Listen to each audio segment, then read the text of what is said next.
Write down. Take the notes now.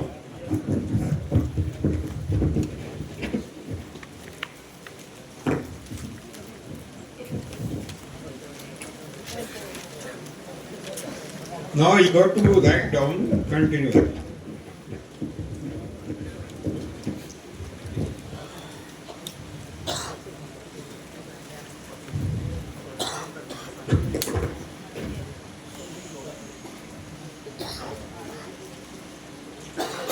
Every plant body or human body, every plant body or human body ಪ್ರತಿ ಗಿಡಗಳ ದೇಹ ರಚನೆ ಅಥವಾ ಮನುಷ್ಯನ ದೇಹ is constituted by five major elements. It is called Panchamahabhutas. ಅದು ರಚನೆ ಆಗಿರೋದು 5 ಭಾಗಗಳಿಂದ. ಅದನ್ನ ಪಂಚಭೂತಗಳು ಅಂತ ಕರಿತೀವಿ. In Kannada, Panchamahabhutas. ಪಂಚಭೂತಗಳು.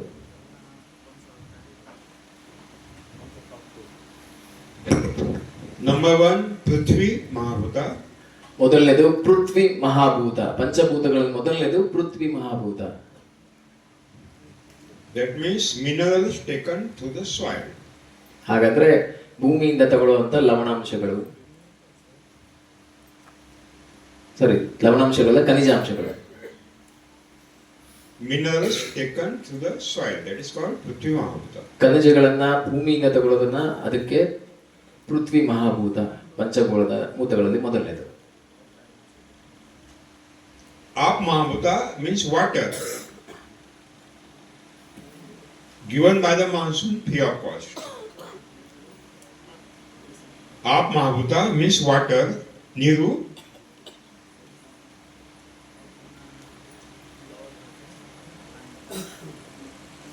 Which is given by the monsoon. Hello, okay. ಎರಡನೇ ಮಹಾಭೂತ ನೀರು. Yeah, आवाज कम करो इसका. Hello. Tune down the sound. ಎರಡನೇ ಮಹಾಭೂತ ಸ್ವಲ್ಪ ಕಮ್ಮಿ ಮಾಡು. ये बहुत ज्यादा हो रहा है. ಹಾ ಸರ್, ಕಮ್ ಬೋಲ್ ರहा है. इको आ रहा है, इको आ रहा है. ಎಕೋ ಕಮ್ಮಿ ಮಾಡು ಒಂಚೂರು. ಅಷ್ಟೇ, ಓಕೆನಾ?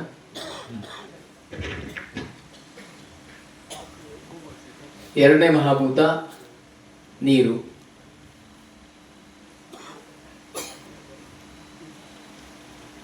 ಅದು ನಮಗೆ ಮಳೆ ಮುಖಾಂತರವಾಗಿ ಸಿಗುವಂಥದ್ದು.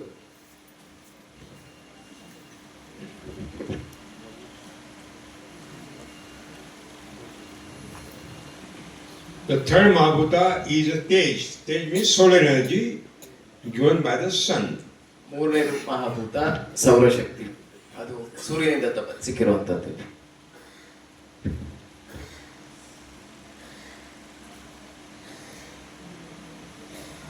Tej Mahabhuta, Tej. Tej, T-E-J. Tej Mahabhuta. ತೇಜ ಮಹಾಭೂತ ಅಂದ್ರೆ ಸೌರಶಕ್ತಿ ಅಥವಾ ಸೂರ್ಯನಿಂದ ಸಿಗುವಂಥದ್ದು.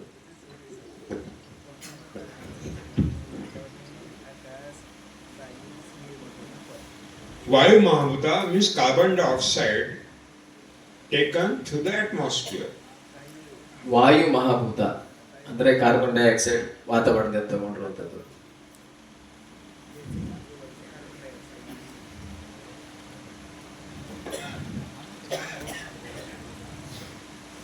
And Akash Mahabhuta means cosmic energy coming from the cosmos. Brahmandavarya.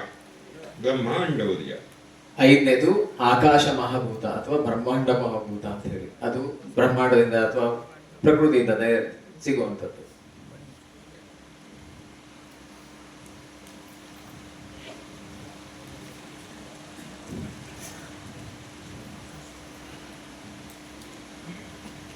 Every green leaves of the plant manufacture the food every day. ಪ್ರತಿ ಗಿಡದ ಪ್ರತಿ ಎಲೆಯು ಪ್ರತಿನಿತ್ಯವೂ ಆಹಾರವನ್ನ ಉತ್ಪಾದನೆ ಮಾಡ್ತದೆ, ತಯಾರು ಮಾಡ್ತದೆ. किसी भी पेड़ पौधे का हरा पत्ता दिन में खाना निर्माण करता है. ಪ್ರತಿದಿನವೂ ದಿನವಿಡೀ ಪ್ರತಿ ಗಿಡಗಳ ಎಲೆಗಳು ಆಹಾರವನ್ನ ತಯಾರು ಮಾಡ್ತಾನೆ ಇರ್ತದೆ.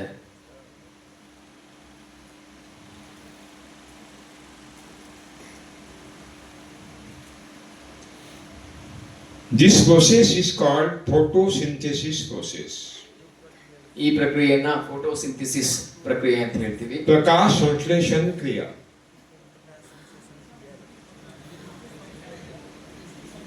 ಧೃತಿ ಸಂಶ್ಲೇಷಣೆ ಕ್ರಿಯೆ ಕರೆಕ್ಟ್. प्रकाश संश्लेषण क्रिया. प्रकाश. ಧೃತಿ ಸಂಶ್ಲೇಷಣಾ ಕ್ರಿಯೆ.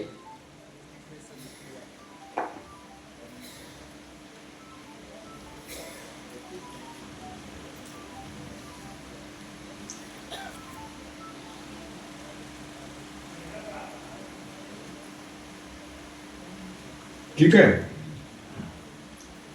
1 square feet leaf surface area of any plant.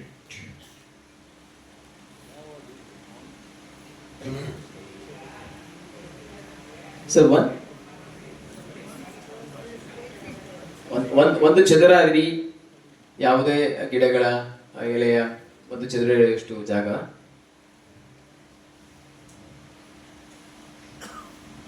Prepare 4.5 gram of the food every day. ಒಂದು ಚದರಡಿಯಷ್ಟು ಇರುವಂತ ಎಲೆಯ ಮೇಲ್ಭಾಗ ಪ್ರತಿದಿನ 4.5 ಗ್ರಾಂನಷ್ಟು ಆಹಾರವನ್ನ ಪ್ರತಿನಿತ್ಯ ಉತ್ಪಾದನೆ ಮಾಡ್ತದೆ.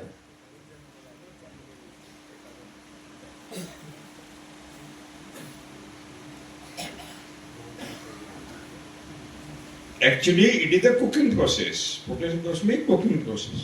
ಅದು ನಿಜವಾಗ್ಲೂ ಅಡಿಗೆ ತಯಾರು ಮಾಡುವಂತ ಕೆಲಸ, ಅದು ಬೇಯಿಸುವಂತ ಕೆಲಸ ಅಥವಾ ತಯಾರು ಮಾಡ್ತಿರುವಂತ ಕೆಲಸ.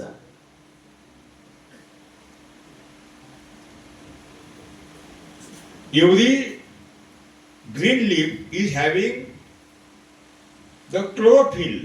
CHLOROPHYL.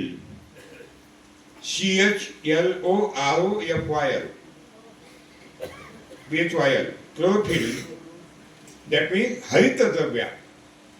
Harita dravya. Green color dravya compounds. ಪ್ರತಿ ಪತ್ರಹರಿತ, ಪ್ರತಿ ಗಿಡವೂ ಕೂಡ ಕ್ಲೋರೋಫಿಲ್ ಅಥವಾ ಪತ್ರಹರಿತ್ವವನ್ನು ಹೊಂದಿರ್ತದೆ. That harita dravya is the cook, which cook the food. ಪತ್ರಹರಿತ್ವ ಅಂದ್ರೆ ಅದು ಬೇಯಿಸುವಂತ ಪ್ರಕ್ರಿಯೆ ಅಥವಾ ತಯಾರು ಮಾಡ್ತಿರುವಂತ ಪ್ರಕ್ರಿಯೆ. ಅದು ನಂಗೆ ಟ್ರಾನ್ಸ್ಫರ್ ಮಾಡಬೇಕು. This chlorophyll is having the solar energy conserver unit. ಈ ಪತ್ರಹರಿತ ದ್ರವ್ಯ ಇರುವಂತ ಉತ್ಪನ್ನ ಮಾಡ್ತಿರುವಂತ ಕೆಲಸ ಏನಂದ್ರೆ ಅದು ಸೌರಶಕ್ತಿಯನ್ನ ಹಿಡಿದಿಟ್ಕೊಳ್ಳುವಂಥದ್ದು. सौर ऊर्जा संग्रह घट. Solar energy conserver unit. ಸೌರಶಕ್ತಿಯನ್ನ ಅದನ್ನ ಸಂಗ್ರಹಣೆ ಮಾಡ್ಕೊಳ್ಳುವಂಥದ್ದು. These units are called mitochondria.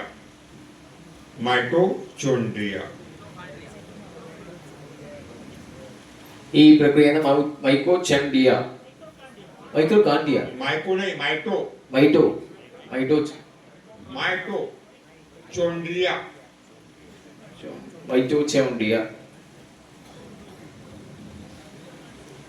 We can say सौर ऊर्जा संग्रह घट.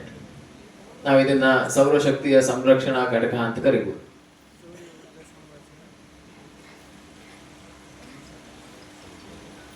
In this mitochondria, there is one compound, adenosine triphosphate, ATP.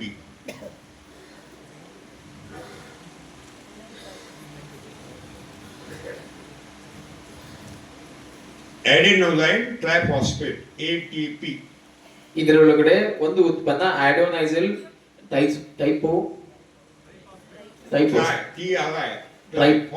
Triphosphate, okay, ATP, adenosine triphosphate, which give the assistance to the mitochondria to conserve the solar energy. ಈ ಸೌರಶಕ್ತಿಯನ್ನ ಹಿಡಿದಿಟ್ಕೊಳ್ಳೋದಕ್ಕೆ ಇದರ ಸಹಾಯದಿಂದ ಈ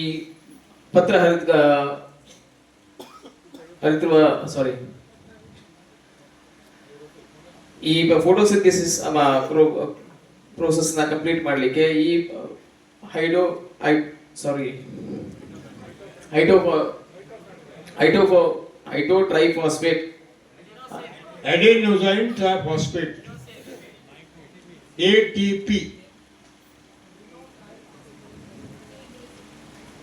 वो माइटोचोंड्रिया को सौर ऊर्जा लेने के लिए मदद करता है. ಮೈಟೋಚಾಂಡ್ರಿಯಾಗೆ ಇದು ಸಹಾಯ ಮಾಡ್ತದೆ ಸೌರಶಕ್ತಿಯನ್ನ ಹಿಡಿದಿಟ್ಕೊಳ್ಳೋದಕ್ಕೆ ATP. Every green leaf is having the tremendous quantity of the small holes. Small holes. ಪ್ರತಿ See, ಪ್ರತಿ ಗಿಡದ ಎಲೆಗಳಲ್ಲೂ ಅಸಂಖ್ಯಾದಂತ ಸಣ್ಣ ಸಣ್ಣ ಸಣ್ಣ ರಂಧ್ರಗಳಿರ್ತದೆ. every green leaf is having the small holes. These holes are called stomata. ಈ ರಂಧ್ರಗಳಿಗೆ ಸ್ಟೊಮ್ಯಾಟಾ ಅನ್ನೋ ಅಂತ ಕರಿತೀವಿ. No tomata, stomata. Stomata. Stomata.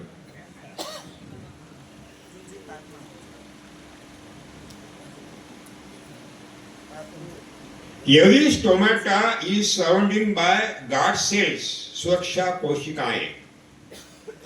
ಪ್ರತಿ ಸ್ಟೊಮ್ಯಾಟೋವನ್ನ ಅದನ್ನ ರಕ್ಷಣೆ ಮಾಡುವಂತ ಜೀವಕೋಶಗಳನ್ನು ಸುತ್ತಿಕೊಂಡಿರುತ್ತೆ ಅಥವಾ ಸುತ್ತುವರೆದಿರುತ್ತೆ. Guard cells, सुरक्षा कोशिकाएं. Guard cells. Guard cells.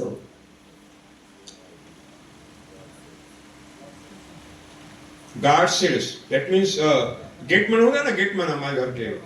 हाँ, that is gateman is a guard cell. Guard cells close the stomata, open the stomata. ಈ ರಕ್ಷಣಾ ಕವಚವು ಈ ಸ್ಟೊಮ್ಯಾಟೋವನ್ನ ಅಥವಾ ತೆರೆದಿಡುವಂಥದ್ದು ಅಥವಾ ಮುಚ್ಚಿಡುವಂತ ಕೆಲಸವನ್ನ ಮಾಡ್ತದೆ.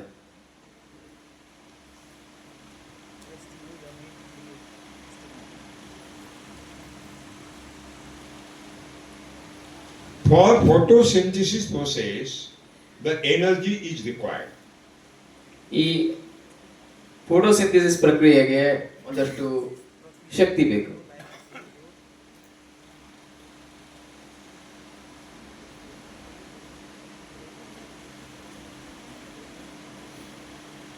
So the green leaves absorb the solar energy through the stomata. ಹಾಗಾಗಿ ಈ ಸೌರಶಕ್ತಿಯನ್ನ ಸ್ಟೊಮ್ಯಾಟೋ ಮುಖಾಂತರವೇ ಇದು ಹೀರ್ಕೊಳ್ತದೆ ಅಥವಾ ತಗೊಳ್ತದೆ. पर्णच्छेद. Stomata means पर्णच्छेद. ಪರ್ಣಚ್ಛೇದ. पर्ण में पान, पत्ता. छेद में होल. क्या बोलते हैं कन्नड़ में? ಪತ್ತರಂಧ್ರ. पत्तरंध्र, right? That is correct. पत्तरंध्र.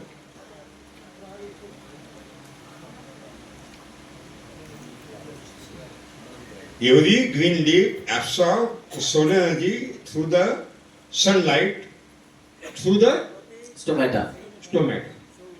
ಪ್ರತಿ ಎಲೆಯು ಸೌರಶಕ್ತಿಯನ್ನು ಸ್ಟೊಮ್ಯಾಟೋ ಮುಖಾಂತರವೇ, ಅದು ಅಂದ್ರೆ ಪತ್ತರಂಧ್ರದ ಮುಖಾಂತರವೇ ಅದನ್ನು ಹಿಡಿದಿಟ್ಕೊಳ್ಳುತ್ತೆ ಅಥವಾ ಅದನ್ನು ಹೀರ್ಕೊಳ್ಳುತ್ತೆ. And inside the chloroplast, harita dravya,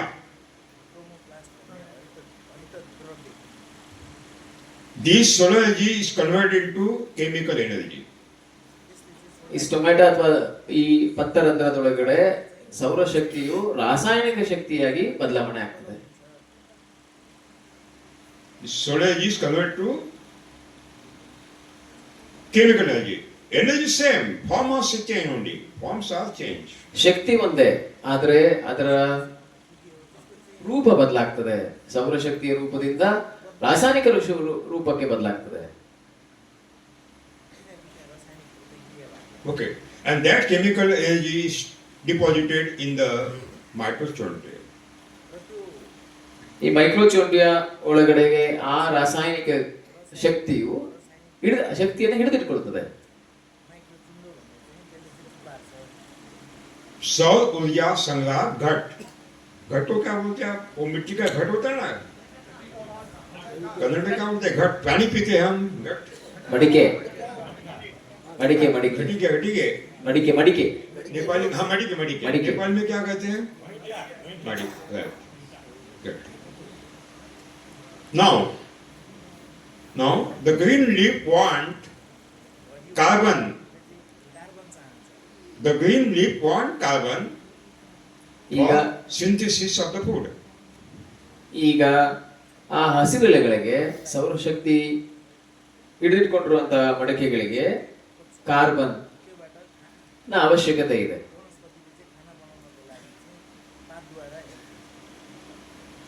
that carbon is absorbed in the form of the carbon dioxide to the atmosphere by means of the stomata.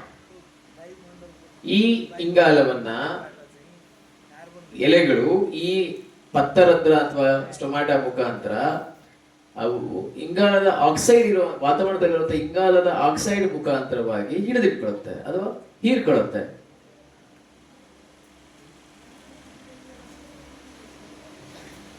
In the atmosphere, carbon dioxide proportion is near about 280 ppm.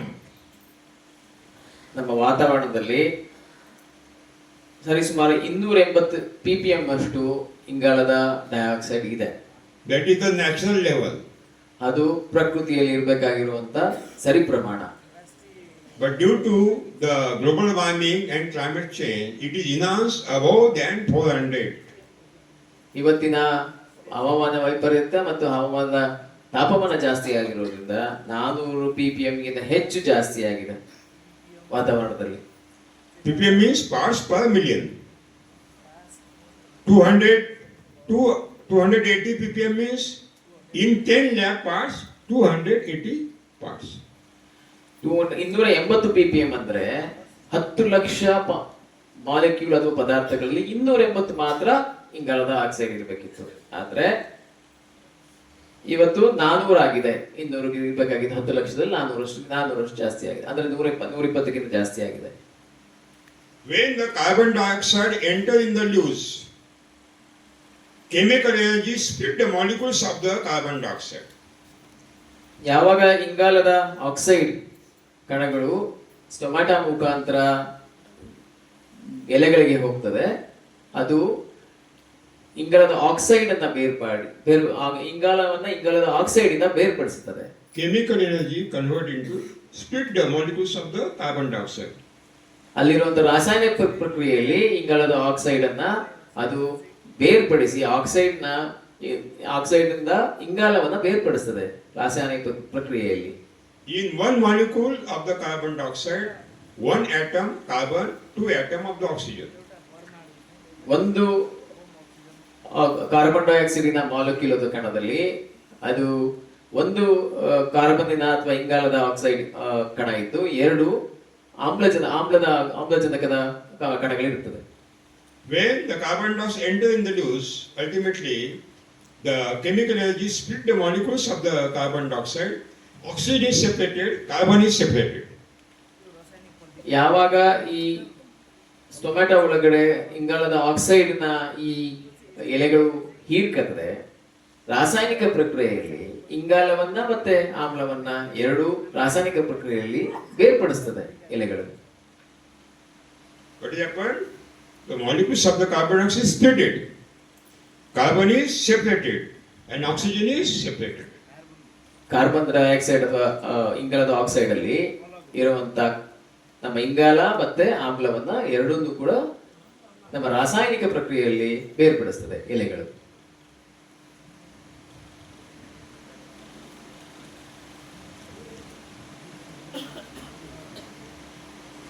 That release oxygen is emitted in the atmosphere through the stomata for our respiration. ಅದರಲ್ಲಿ oxygen ಅಥವಾ ಆಮ್ಲವನ್ನ ಬೇರ್ಪಡಿಸಿರುವಂತಹ ಆಮ್ಲ ಈ ಎಲೆಗಳ ರಂಧ್ರ ಮುಖಾಂತರ ವಾತಾವರಣಕ್ಕೆ ಬಿಡಲ್ಪಡ್ತದೆ. ಯಾಕೆ ಅಂದ್ರೆ ಅದು ನಮಗಳಿಗೆ ಉಸಿರಾಡಕ್ಕೋಸ್ಕರ ಪ್ರಕೃತಿಯಿಂದ ಅಥವಾ ಎಲೆಗಳಿಂದ ಬೇರ್ಪಟ್ಟು ಆಚೆ ಬರ್ತದೆ. The separated oxygen is emitted through the stomata in the atmosphere so that we can get the oxygen for respiration. ಸ್ಟೊಮ್ಯಾಟೋದಲ್ಲಿ ಈ ರಾಸಾಯನಿಕ ಪ್ರಕ್ರಿಯೆಯಲ್ಲಿ ಇಂಗಾಲ ಮತ್ತು ಆಮ್ಲ ಬೇರೆ ಪಟ್ಟಂತದ್ದು ಇಂಗಾಲವನ್ನ ಗಿಡಗಳು ತನ್ನ ಊಟಕ್ಕೆ ಅಥವಾ ತನ್ನ ಆಹಾರಕ್ಕಾಗಿ ಇಟ್ಕೊಂಡು ಆಮ್ಲವನ್ನ ಅಥವಾ ಆಮ್ಲವನ್ನ ವಾತಾವರಣಕ್ಕೆ ಮತ್ತೆ ವಾಪಸ್ ಕೊಡುತ್ತದೆ. ಅದು ನಮಗೆ ಉಸಿರಾಡಕ್ಕೋಸ್ಕರ. And separated carbon is deposited in the green leaves. ಬೇರ್ಪಟ್ಟಂತ ಇಂಗಾಲವು ಎಲೆಗಳಲ್ಲಿ ಹಸಿರೆಲೆಗಳಲ್ಲಿ ಉಳ್ಕೊಳ್ತದೆ. Now tell me, when the stomata of the green leaves absorb the carbon dioxide, to the atmosphere, it is split in the plant body by means of the chemical energy. Oxygen is emitted in the atmosphere for our respiration. Carbon is deposited in the plant body. There is no human existence there. ಇವಾಗ ಹೇಳಿ, ಪ್ರಕೃತಿಯಲ್ಲಿರುವಂತ ಇಂಗಾಲದ oxide ಅನ್ನ ಎಲೆಗಳು ಹಿಡಿದಿಟ್ಟು ಇಂಗಾಲವನ್ನ ತನ್ನಲ್ಲೇ ಉಳಿಸ್ಕೊಂಡು ನಮಗೋಸ್ಕರ ಉಸಿರಾಡೋದಿಕ್ಕೆ ಆಮ್ಲವನ್ನ ಕೊಟ್ಟಿರುವಂತ ಪ್ರಕ್ರಿಯೆಯಲ್ಲಿ ಮನುಷ್ಯನ ಅಸ್ತಿತ್ವ ಎಲ್ಲಿದೆ? ಅಥವಾ ಮನುಷ್ಯನ ಹಸ್ತಕ್ಷೇಪ ಎಲ್ಲಿದೆ? There is no existence of human being. Is it correct? ಮನುಷ್ಯನ ಯಾವುದೇ ಹಸ್ತಕ್ಷೇಪ ಆಗಲಿ ಅಸ್ತಿತ್ವ ಈ ಪ್ರಕ್ರಿಯೆಯಲ್ಲಿ ಇಲ್ಲ ಅಲ್ವಾ? It is the self-developing, self-nourishing, self-reliant system of the God. ಇದು ತಂತಾನೆಯಾಗಿ ಉತ್ಪಾದನೆ ಮಾಡಿ ತಂತಾನೆಯಾಗಿ ಪ್ರಕ್ರಿಯೆ ನಡೆಸಿ ತಂತಾನೆಯಾಗಿ ವಾಪಸ್ ಬಿಡುವಂತದ್ದು ದೇವರ ಪ್ರಕ್ರಿಯೆ. Now, this carbon is deposited. Now the green leaves want to prepare carbohydrate, shakara, in the leaves. ಇವಾಗ ಈ ಇಂಗಾಲವನ್ನು ಹಿಡಿದಿಟ್ಕೊಂಡಿರುವಂತದ್ದು ಕಾರ್ಬನ್ ಇಂಗಾಲದ ಹೈಡ್ರೇಟ್ ಅನ್ನ ಉತ್ಪಾದನೆ ಮಾಡಬೇಕಾಗಿರೋದು ಗಿಡಗಳ ಕೆಲಸ, ಎಲೆಗಳಿಗೆ ಕೆಲಸ.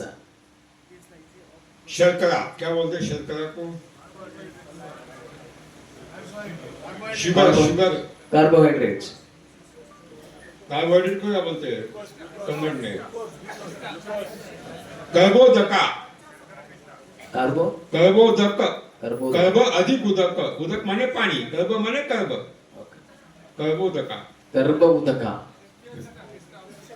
कार्बोहाइड्रेट्स. हाइड्रेट माने वाटर. शक्कर पिस्ता. ये क्या चक्कर पिस्ता है? ठीक है, okay okay okay let it continue.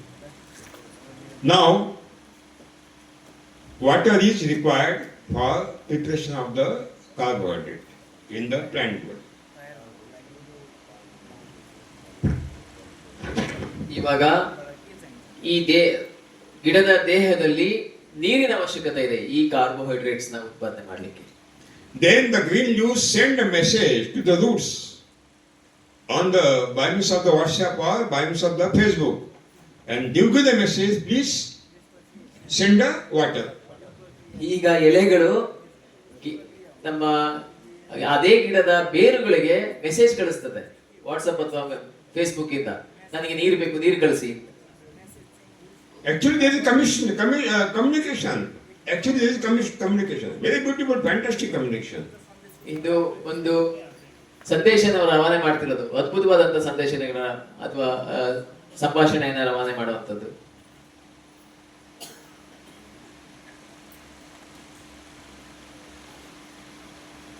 Okay. As the message is received by the roots absorb the water to the soil and send to the leaves. ಈ ಸಂದೇಶ ಬಂದ ತಕ್ಷಣ ಆ ಸಂದೇಶವನ್ನ ಹಿಡಿದಿಟ್ಕೊಂಡಿರುವಂತ ಬೇರುಗಳು ತತ್ಕ್ಷಣ ಭೂಮಿಯಲ್ಲಿರುವಂತ ತೇವಾಂಶ ಅಥವಾ ನೀರನ್ನ ಹೀರಿಕೊಂಡು ಅದು ಮೇಲ್ಗಡೆ ಕಳಿಸುವಂತ ವ್ಯವಸ್ಥೆ ಮಾಡ್ತದೆ, ಅದು ಎಲೆಗಳಿಗೆ ಕಳಿಸುವಂತ ವ್ಯವಸ್ಥೆ ಆಗ್ತದೆ. Now water came in the leaves. Carbon is deposited. It's okay? ಈಗ ಎಲೆಗಳಿಗೆ ನೀರು ಬೇರ್ ಮುಖಾಂತರ ಬಂತು, ಮತ್ತೆ ಇಂಗಾಲವನ್ನ ಬೇರೆ ಗಿಡಗಳ ಎಲೆಗಳಿಗೆ ಬಂದಾಯ್ತು, ಆಯ್ತಾ? When the roots absorb the water to the soil, there is no human existence. There is no human existence. ಬೇರುಗಳು ಭೂಮಿಯಿಂದ ನೀರನ್ನ ಹೀರಿಕೊಳ್ಳುವಾಗ ಎಲ್ಲೂ ಕೂಡ ಮನುಷ್ಯನ ಅಸ್ತಿತ್ವ ಆಗ್ಲಿ ಹಸ್ತಕ್ಷೇಪ ಆಗ್ಲಿ ಇಲ್ವೇ ಇಲ್ಲ. When the water molecules are coming in the green leaves, the chemical energy split the molecules of the water. ಯಾವಾಗ ಎಲೆಗಳಿಗೆ ನೀರಿನ ತೇವಾಂಶ ಅಥವಾ ಬಂದ ತಕ್ಷಣದಲ್ಲಿ ಅಲ್ಲಿರುವಂತ ರಾಸಾಯನಿಕ ಪ್ರಕ್ರಿಯೆಯಲ್ಲಿ ನೀರಿನ ಅಂಶಗಳನ್ನ ಬೇರ್ಪಡಿಸುತ್ತೆ ಅಥವಾ ಒಡೆಯುತ್ತೆ. In the one molecule of the water, there are two atoms of the hydrogen and one atom of the oxygen. ನೀರಿನ ಮಾಲಿಕ್ಯೂಲ್ಗಳಲ್ಲಿ ಎರಡು ಮಾಲಿಕ್ಯೂಲ್ ಹೈಡ್ರೋಜನ್, ಒಂದು ಮಾಲಿಕ್ಯೂಲ್ ಆಕ್ಸಿಜನ್. ಹೈಡ್ರೋಜನ್ ಮತ್ತೆ ಇಂಗಾಲ, ಆಮ್ಲ ಒಂದು. That means water molecules are splitted by the chemical energy into hydrogen separated, oxygen is separated. ಹಾಗಂದ್ರೆ ಅಲ್ಲಿಯ ರಾಸಾಯನಿಕ ಪ್ರಕ್ರಿಯೆಯಲ್ಲಿ ಹೈಡ್ರೋಜನ್ ಮತ್ತೆ ನಮ್ಮ ಆಮ್ಲ ಎರಡನ್ನು ರಾಸಾಯನಿಕ ಪ್ರಕ್ರಿಯೆಯಲ್ಲಿ ಎರಡು ಬೇರ್ಪಡಿಸುತ್ತೆ ಎಲೆಗಳು. And then deposited carbon plus this separated hydrogen plus separated oxygen, they are combining together. ಆ ಕ್ಷಣದಲ್ಲಿ ಈ ಬೇರ್ಪಡಿಸಿರುವಂತ ಇಂಗಾಲ, ಈ ಬೇರ್ಪಡಿಸುವಂತ ಆಮ್ಲ ಮತ್ತೆ ಹೈಡ್ರೋಜನ್ ಎಲ್ಲವೂ ಒಟ್ಟಿಗೆ ಸೇರಿ And carbohydrates are created. ಕಾರ್ಬೋಹೈಡ್ರೇಟ್ಗಳ ಉತ್ಪಾದನೆ ಅಥವಾ ಈಗ ಸಕ್ಕರೆ ಅಂತ ಹೇಳಿ ಹೇಳ್ತಿದ್ದೀವಿ, ಅದು ಉತ್ಪಾದನೆ ಆಗ್ತದೆ. When we eat sugar, that is carbohydrate. ನಾವ್ ಯಾವಾಗ ಸಕ್ಕರೆ ತಿಂತೀವಿ ಅಂದ್ರೆ ಅದು ಕಾರ್ಬೋಹೈಡ್ರೇಟ್ಸ್ ತಿಂತಾ ಇದೀವಿ ಅಂತ. While the cooking, if the your roti is overcooked, it becomes black. You eat, you will get the sweet taste. That is the carbohydrate. ನಾವು Sugar. ರೊಟ್ಟಿಯನ್ನ ಬೇಯಿಸುವಾಗ ಸ್ವಲ್ಪ ಸೀದ್ರೆ ಆ ಸೀದಿರುವಂತದ್ದು ಸ್ವಲ್ಪ ಸಿಹಿತನ ಬರ್ತದೆ, ಸಿಹಿ ರುಚಿ ಬರ್ತದೆ, ಅದು carbohydrate. That means carbohydrates are the recombination of the three elements carbon, hydrogen and oxygen. ಹಾಗಾದ್ರೆ ಕಾರ್ಬೋಹೈಡ್ರೇಟ್ ಅಂದ್ರೆ ಈ ಮೂರು ಕಣಗಳ ಸಮ್ಮಿಲನ. ಹಾಗಾದ್ರೆ ಇಂಗಾಲ, ಆಮ್ಲ ಮತ್ತು hydrogen. 1 square feet leaf surface area manufacture 4.5 gram carbohydrate every day. ಒಂದು ಚದರಡಿಯಷ್ಟು ಎಲೆಗಳ ಮೇಲ್ಪದರ ಸರಿಸುಮಾರು 4.5 ಮಿಲಿಗ್ರಾಂನಷ್ಟು ಕಾರ್ಬೋಹೈಡ್ರೇಟ್ ನ ಪ್ರತಿದಿನ ಉತ್ಪಾದನೆ ಮಾಡ್ತದೆ. There is no human existence in this process. ಈ ಪ್ರಕ್ರಿಯೆಯಲ್ಲಿ ಮನುಷ್ಯನ ಹಸ್ತಕ್ಷೇಪ ಅಥವಾ ಮನುಷ್ಯನ ಸಹಾಯ ಎಲ್ಲೂ ಇರೋದೇ ಇಲ್ಲ. The God has not given role to human being in the growth and development of the plant body at all. ದೇವರು ಮನುಷ್ಯನಿಗೆ ಯಾವುದೇ ರೀತಿಯಾದಂತಹ ಜವಾಬ್ದಾರಿ ಕೊಟ್ಟಿಲ್ಲ ಈ ಪ್ರಕ್ರಿಯೆ ನಡೆಸುವಾಗ. And carbohydrate synthesis, there is no any fertilizer manure is existed. ಈ ಪ್ರಕ್ರಿಯೆಯಲ್ಲಿ ಯಾವುದೇ ರೀತಿಯಾದಂತ ಫರ್ಟಿಲೈಸರ್ ಅಥವಾ ನಮ್ಮ ರಾಸಾಯನಿಕಗಳ ಗೊಬ್ಬರವಾಗ್ಲಿ ಅಥವಾ ನಮ್ಮ ಕೊಟ್ಟಿಗೆ ಗೊಬ್ಬರವಾಗ್ಲಿ ಯಾವುದರ ಹಸ್ತಕ್ಷೇಪ ಆಗಲಿ ಅಥವಾ ಅವಶ್ಯಕತೆಗಳಲ್ಲಿ ಇಲ್ಲ. या तो समझ में आ गए? Because it is a fundamental science. हमें ये आवश्यक है समझना. It is very essential to know it. Otherwise we can't fight this system. It is very essential. ಎಲ್ಲರಿಗೂ ಅರ್ಥ ಆಯ್ತಾ? ಯಾಕೆ ಅಂದ್ರೆ ಇದು ಸಾಮಾನ್ಯ ವಿಜ್ಞಾನ. ಇದನ್ನ ನಾವು ಸಾಮಾನ್ಯ ವಿಜ್ಞಾನವನ್ನ, ಮೂಲಭೂತವಾದ ವಿಜ್ಞಾನವನ್ನ ಅರ್ಥ ಮಾಡ್ಕೊಳ್ಳೋದಲ್ಲ ನಾವು ಮುಂದಕ್ಕೆ ಎಷ್ಟೇ ಹೋದ್ರು ನಮ್ಮ ಮುಂದೆ ಏನು ನಮಗೆ ಪ್ರಯೋಜನ ಅನ್ಸಲ್ಲ. ಇದು ಮುಖ್ಯವಾಗಿ ಅರ್ಥ ಆಗ್ಬೇಕಾಗಿರುವಂತದ್ದು. Now the Lewis want to convert carbohydrate into amino acids. ಈಗ ಎಲೆಗಳು ಈ ಕಾರ್ಬೋಹೈಡ್ರೇಟ್ಸ್ ನ ಅಮಿನೋ ಆಸಿಡ್ಸ್ ಆಗಿ ಬದಲಾವಣೆ ಮಾಡುವಂತ ಪ್ರಕ್ರಿಯೆ ಆಗ್ಬೇಕು. There are 20 amino acids are listed in the plant body. 20 amino ಆಸಿಡ್ಗಳು ನಮ್ಮ ಗಿಡದ ರಚನೆ ಅಥವಾ ಗಿಡದಲ್ಲಿ ಅಸ್ತಿತ್ವ ಇರ್ತದೆ. 20. To convert carbohydrate into amino acids, nitrogen is required. Organic nitrogen is required. ಈ 20 ಅಮಿನೋ ಆಸಿಡ್ಗಳಿಗೆ ಕಾರ್ಬೋಹೈಡ್ರೇಟ್ ಬದಲಾಗಬೇಕು ಅಂದ್ರೆ ನಮಗೆ ನೈಟ್ರೋಜನ್, ಆರ್ಗ್ಯಾನಿಕ್ ಅಂದ್ರೆ ನೈಸರ್ಗಿಕವಾಗಿರುವಂತ ಅಥವಾ ಸಾವಯವವಾಗಿರುವಂತ ನಮಗೆ ನೈಟ್ರೋಜನ್ ಆ ಪ್ರಕ್ರಿಯೆಗೆ No ಸಾವಯವ. Organic sir. वो ಸಾವಯವ. ಆರ್ಗ್ಯಾನಿಕ್. ಆರ್ಗ್ಯಾನಿಕ್. ಸಾವಯವ. ಜೈವಿಕ್. ಓಕೆ, ಜೈವಿಕವಾಗಿರುವಂತ ಜೈವಿಕವಾಗಿರುವಂತ ನೈಟ್ರೋಜನ್ ಅವಶ್ಯಕತೆ ಇದೆ. Organic nitrogen means that nitrogen which is taken from the atmosphere by the soil microorganisms and supplied to the roots. ಜೈವಿಕ ನೈಟ್ರೋಜನ್ ಅಂದ್ರೆ ಭೂಮಿಯಲ್ಲಿ ಇರುವಂತಹ ಸೂಕ್ಷ್ಮಾಣುಜೀವಿಗಳಿಂದ ಭೂಮಿ ಬೇರುಗಳ ಮುಖಾಂತರ ತಗೊಳ್ಳುವಂತ ಪ್ರಕ್ರಿಯೆ. The God has given the contract to the soil microorganism to absorb the nitrogen from the atmosphere to supply to the roots, not given to the human being. ದೇವರು ಸೂಕ್ಷ್ಮಾಣುಜೀವಿಗಳಿಗೆ ಗುತ್ತಿಗೆ ಕೊಟ್ಟುಬಿಟ್ಟಿದ್ದಾನೆ ವಾತಾವರಣದಲ್ಲಿರುವಂತ nitrogen ಹೀರಿಕೊಂಡು ಬೇರೆಗಳಿಗೆ ಕೊಡೋಕೋಸ್ಕರ ಮನುಷ್ಯನಿಗೆ ಯಾವುದೇ ಕೆಲಸ ಕೊಟ್ಟಿಲ್ಲ ಅಲ್ಲಿ. Okay. Now, there are two types of the nitrogen fixation bacteria, microorganisms. ಸರಿ, ವಾತಾವರಣದಲ್ಲಿ ಎರಡು ವಿಧವಾದಂತ ಸೂಕ್ಷ್ಮಾಣುಜೀವಿಗಳು ನೈಟ್ರೋಜನ್ ಹೀರ್ಕೊಳ್ಳುವಂತ ಎರಡು ವಿಧವಾದಂತ ಸೂಕ್ಷ್ಮಾಣುಜೀವಿಗಳಿದೆ. Symbiotic nitrogen fixing bacteria, non-symbiotic nitrogen fixing bacteria. ಸಹಜೀವಿ, ಅಸಹಜೀವಿ.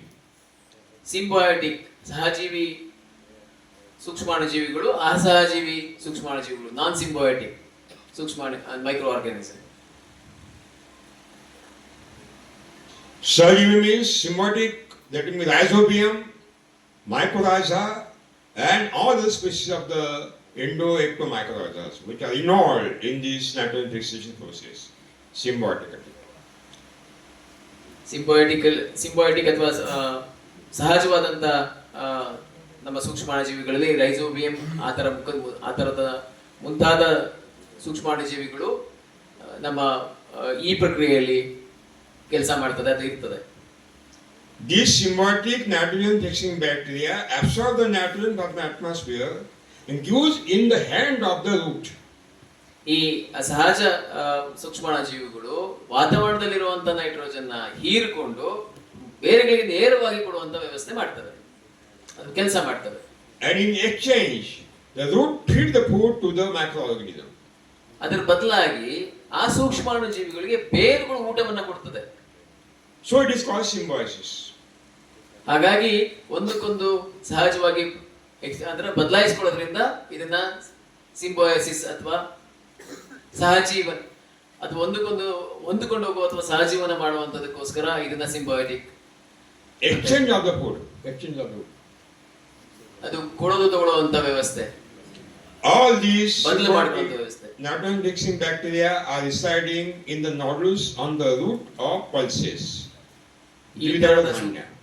ಈ ಸೂಕ್ಷ್ಮಾಣುಜೀವಿಗಳು ಎಲ್ಲಾ ದ್ವಿದಳ ಧಾನ್ಯಗಳ ಬೇರುಗಳ ಗಂಟಲ್ಲಿ ಅಸ್ತಿತ್ವ ಅಥವಾ ಇರ್ತದೆ. जड़ों पर गांठ होती है ना, नोडल्स होते हैं ना. ದ್ವಿದಳ ಧಾನ್ಯಗಳ ಗಂಟು ಇರ್ತದ, ಬೇರಲ್ಲಿ ಗಂಟು ಇರ್ತದಲ್ಲ, ನೋಡಿದೀರಾ ದ್ವಿದಳ ಧಾನ್ಯದ ಬೇರುಗಳ ಗಂಟು? In those nodules they are residing. ಆ ಗಂಟುಗಳಲ್ಲಿ ಮನೆ ಮಾಡ್ಕೊಂಡಿರ್ತವೆ ಇವೆಲ್ಲ. Okay, there are non-symbiotic bacteria, non-symbiotic microorganisms. ಸಹಜೀವ ಅಲ್ಲದೆ ಇರುವಂತದ್ದು ಅಥವಾ ಅಸಹಜೀವಿ ನಾನ್ symbiotic ಸೂಕ್ಷ್ಮಾಣುಜೀವಿಗಳು. Acetobacter, Bacillus, Frankia, Azospilium. There are 120 species of the non-symbiotic nitrogen fixing bacteria which are involved in this non-symbiotic nitrogen fixing process. ಅಸಿಸೋಬ್ಯಾಕ್ಟರ್ ಆ ತರದ ಮುಂತಾದ 120ಕ್ಕೂ ಹೆಚ್ಚು 120ರಷ್ಟು ಹಸಿಜೀವಿ ಅಥವಾ ಹೊಂದಾಣಿಕೆ ಮಾಡಿಕೊಳ್ಳದೇ ಇರುವಂತ ಸೂಕ್ಷ್ಮಾಣುಜೀವಿಗಳು ಭೂಮಿ ಮೇಲೆ ಇರ್ತದೆ. Non-symbiotic nitrogen fixing bacteria absorb the nitrogen from the atmosphere. Do not give in the hand of the root. They keep in front of the root and say, if you want, take, otherwise no. ಅಸಹಜೀವಿ ಸೂಕ್ಷ್ಮಾಣುಜೀವಿಗಳು ವಾತಾವರಣದಲ್ಲಿರುವಂತ nitrogen ಹಿಡಿದಿಟ್ಕೊಂಡು ಭೂಮಿಯಲ್ಲಿ ಇಡ್ತದೆ, ಆದ್ರೆ ಬೇರುಗಳು ಕೊಡಲ್ಲ. ಬೇರುಗಳಿಗೆ ಮುಂದೆ ಇಡ್ತದೆ, ಬೇಕಾದ್ರೆ ತಿನ್ನಿಲ್ಲ ಅಂದ್ರೆ ಬಿಡು. Symbiotic nitrogen fixing bacteria are residing in the nodules on the roots of the pulses, dicot. Non-symbiotic are residing in the root zone of the monocot troughs. ಸಹಜೀವಿ ಸೂಕ್ಷ್ಮಾಣುಜೀವಿಗಳು ನಮ್ಮ ದ್ವಿದಳ ಧಾನ್ಯದ ಬೇರುಗಳ ಮೇಲೆ ಮನೆ ಮಾಡ್ಕೊಂಡಿರ್ತದೆ. ಅದು ಅಲ್ಲಿಯೇ ಆಹಾರವನ್ನ ಅಥವಾ ನೈಟ್ರೋಜನ್ ಫಿಕ್ಸೇಷನ್ ಅಥವಾ ಹಿಡಿದಿಟ್ಕೊಳ್ಳುವಂತ ವ್ಯವಸ್ಥೆ ಆಗ್ತದೆ. ನಾನ್ ಸಿಂಬಯೋಟಿಕ್ ಸೂಕ್ಷ್ಮಾಣುಜೀವಿಗಳು ಬೇರಿನ ವಲಯದಲ್ಲಿ, ಯಾವುದು ಏಕದಳ ಬೇರಿನ ವಲಯಗಳಲ್ಲಿ ಇರ್ತದೆ. That means dicot, the black gram, green gram, your groundnut, and Bengal gram, togri means pigeon pea, drumstick, all these which are the dicot leguminous crop. They are having the capacity to take the nitrogen from the atmosphere and to give in the hands of the roots. ನಮ್ಮೆಲ್ಲ ದ್ವಿದಳ ಧಾನ್ಯಗಳಿದೆ, ಹೆಸರುಕಾಳು, ತೊಗರಿಕಾಳು, ಉದ್ದಿನಕಾಳು, ಕಡಲೆ ಬೀಜ ಮತ್ತೆ ನಮ್ಮ ನುಗ್ಗೆ, ಈ ತರದೆಲ್ಲವಕ್ಕೂ ಕೂಡ ವಾತಾವರಣದಲ್ಲಿರುವಂತ ನೈಟ್ರೋಜನ್ ಹೀರಿ ಬೇರುಗಳಿಗೆ ಕೊಡುವಂತ ಶಕ್ತಿಗಳಿದೆ. And non-symbiotic nitrogen-fixing bacteria, that means which are non-symbiotic, they are residing in the root zone of monocot. That means jowar, jonna, sugarcane, sajjalu, bajra, pearl millet, all millets, maize, and grasses. ಈಗ ನಾನ್ symbiotic ಅಥವಾ ಅಸಹಜೀವಿ ಈ ಸೂಕ್ಷ್ಮಾಣುಜೀವಿಗಳು ನಮ್ಮ ಏಕದಳವಾದಂಥ ರಾಗಿ, ನಮ್ಮ ಸಿರಿಧಾನ್ಯಗಳು, ಜೋಳ, ಮತ್ತೆ ನಮ್ಮ ಹುಲ್ಲು, ಮತ್ತೆ ನಮ್ಮ ಕಬ್ಬು, ಇದರ ಬೇರಿನ ವಲಯಗಳ ಸುತ್ತ ಬರುತ್ತೆ. ಬೇರಿನ ವಲಯಗಳಿರುತ್ತೆ, ಬೇರೆ ಮೇಲೆ ಇರಲ್ಲ, ಬೇರಿನ ವಲಯದಲ್ಲಿ ಇರುತ್ತೆ, ಬೇರಿನ ಸುತ್ತ ಇರುತ್ತೆ. If they are working together, then nitrogen is possible, otherwise no. ಎರಡೂ ಒಟ್ಟಿಗೆ ಕೆಲಸ ಮಾಡ್ತಾ ಹೋದ್ರೆ ಮಾತ್ರ. If they will absorb the nitrogen together, combination, then nitrogen will be, otherwise no. No single can absorb the nitrogen. ಇವೆರಡೂ ಒಟ್ಟಿಗೆ ಇದ್ರೆ ಮಾತ್ರ ನಮ್ಮ ನೈಟ್ರೋಜನ್ ವಾತಾವರಣದಿಂದ ಭೂಮಿಗೆ ಹೀರ್ಪಡುತ್ತೆ ಅಥವಾ ಗಿಡಗಳಿಗೆ ಸಿಗುವಂತ ವ್ಯವಸ್ಥೆ ಆಗುತ್ತೆ. ಬರೀ ಸಿಂಬಯೋಟಿಕ್ ಅಥವಾ ಸಹಜೀವಿ ಸೂಕ್ಷ್ಮಾಣುಜೀವಿಗಳು, ಅಸಹಜೀವಿ ಸೂಕ್ಷ್ಮಾಣುಗಳು ಒಂದರಿಂದನೇ ಮಾತ್ರ ಯಾವುದೇ ಕಾರಣಕ್ಕೂ ನೈಟ್ರೋಜನ್ ಫಿಕ್ಸೇಷನ್ ಅಥವಾ ನೈಟ್ರೋಜನ್ ವಾತಾವರಣದಿಂದ ಹೀರ್ಕೊಳ್ಳುವಂತ ಪ್ರಕ್ರಿಯೆ ಆಗೋದಿಲ್ಲ.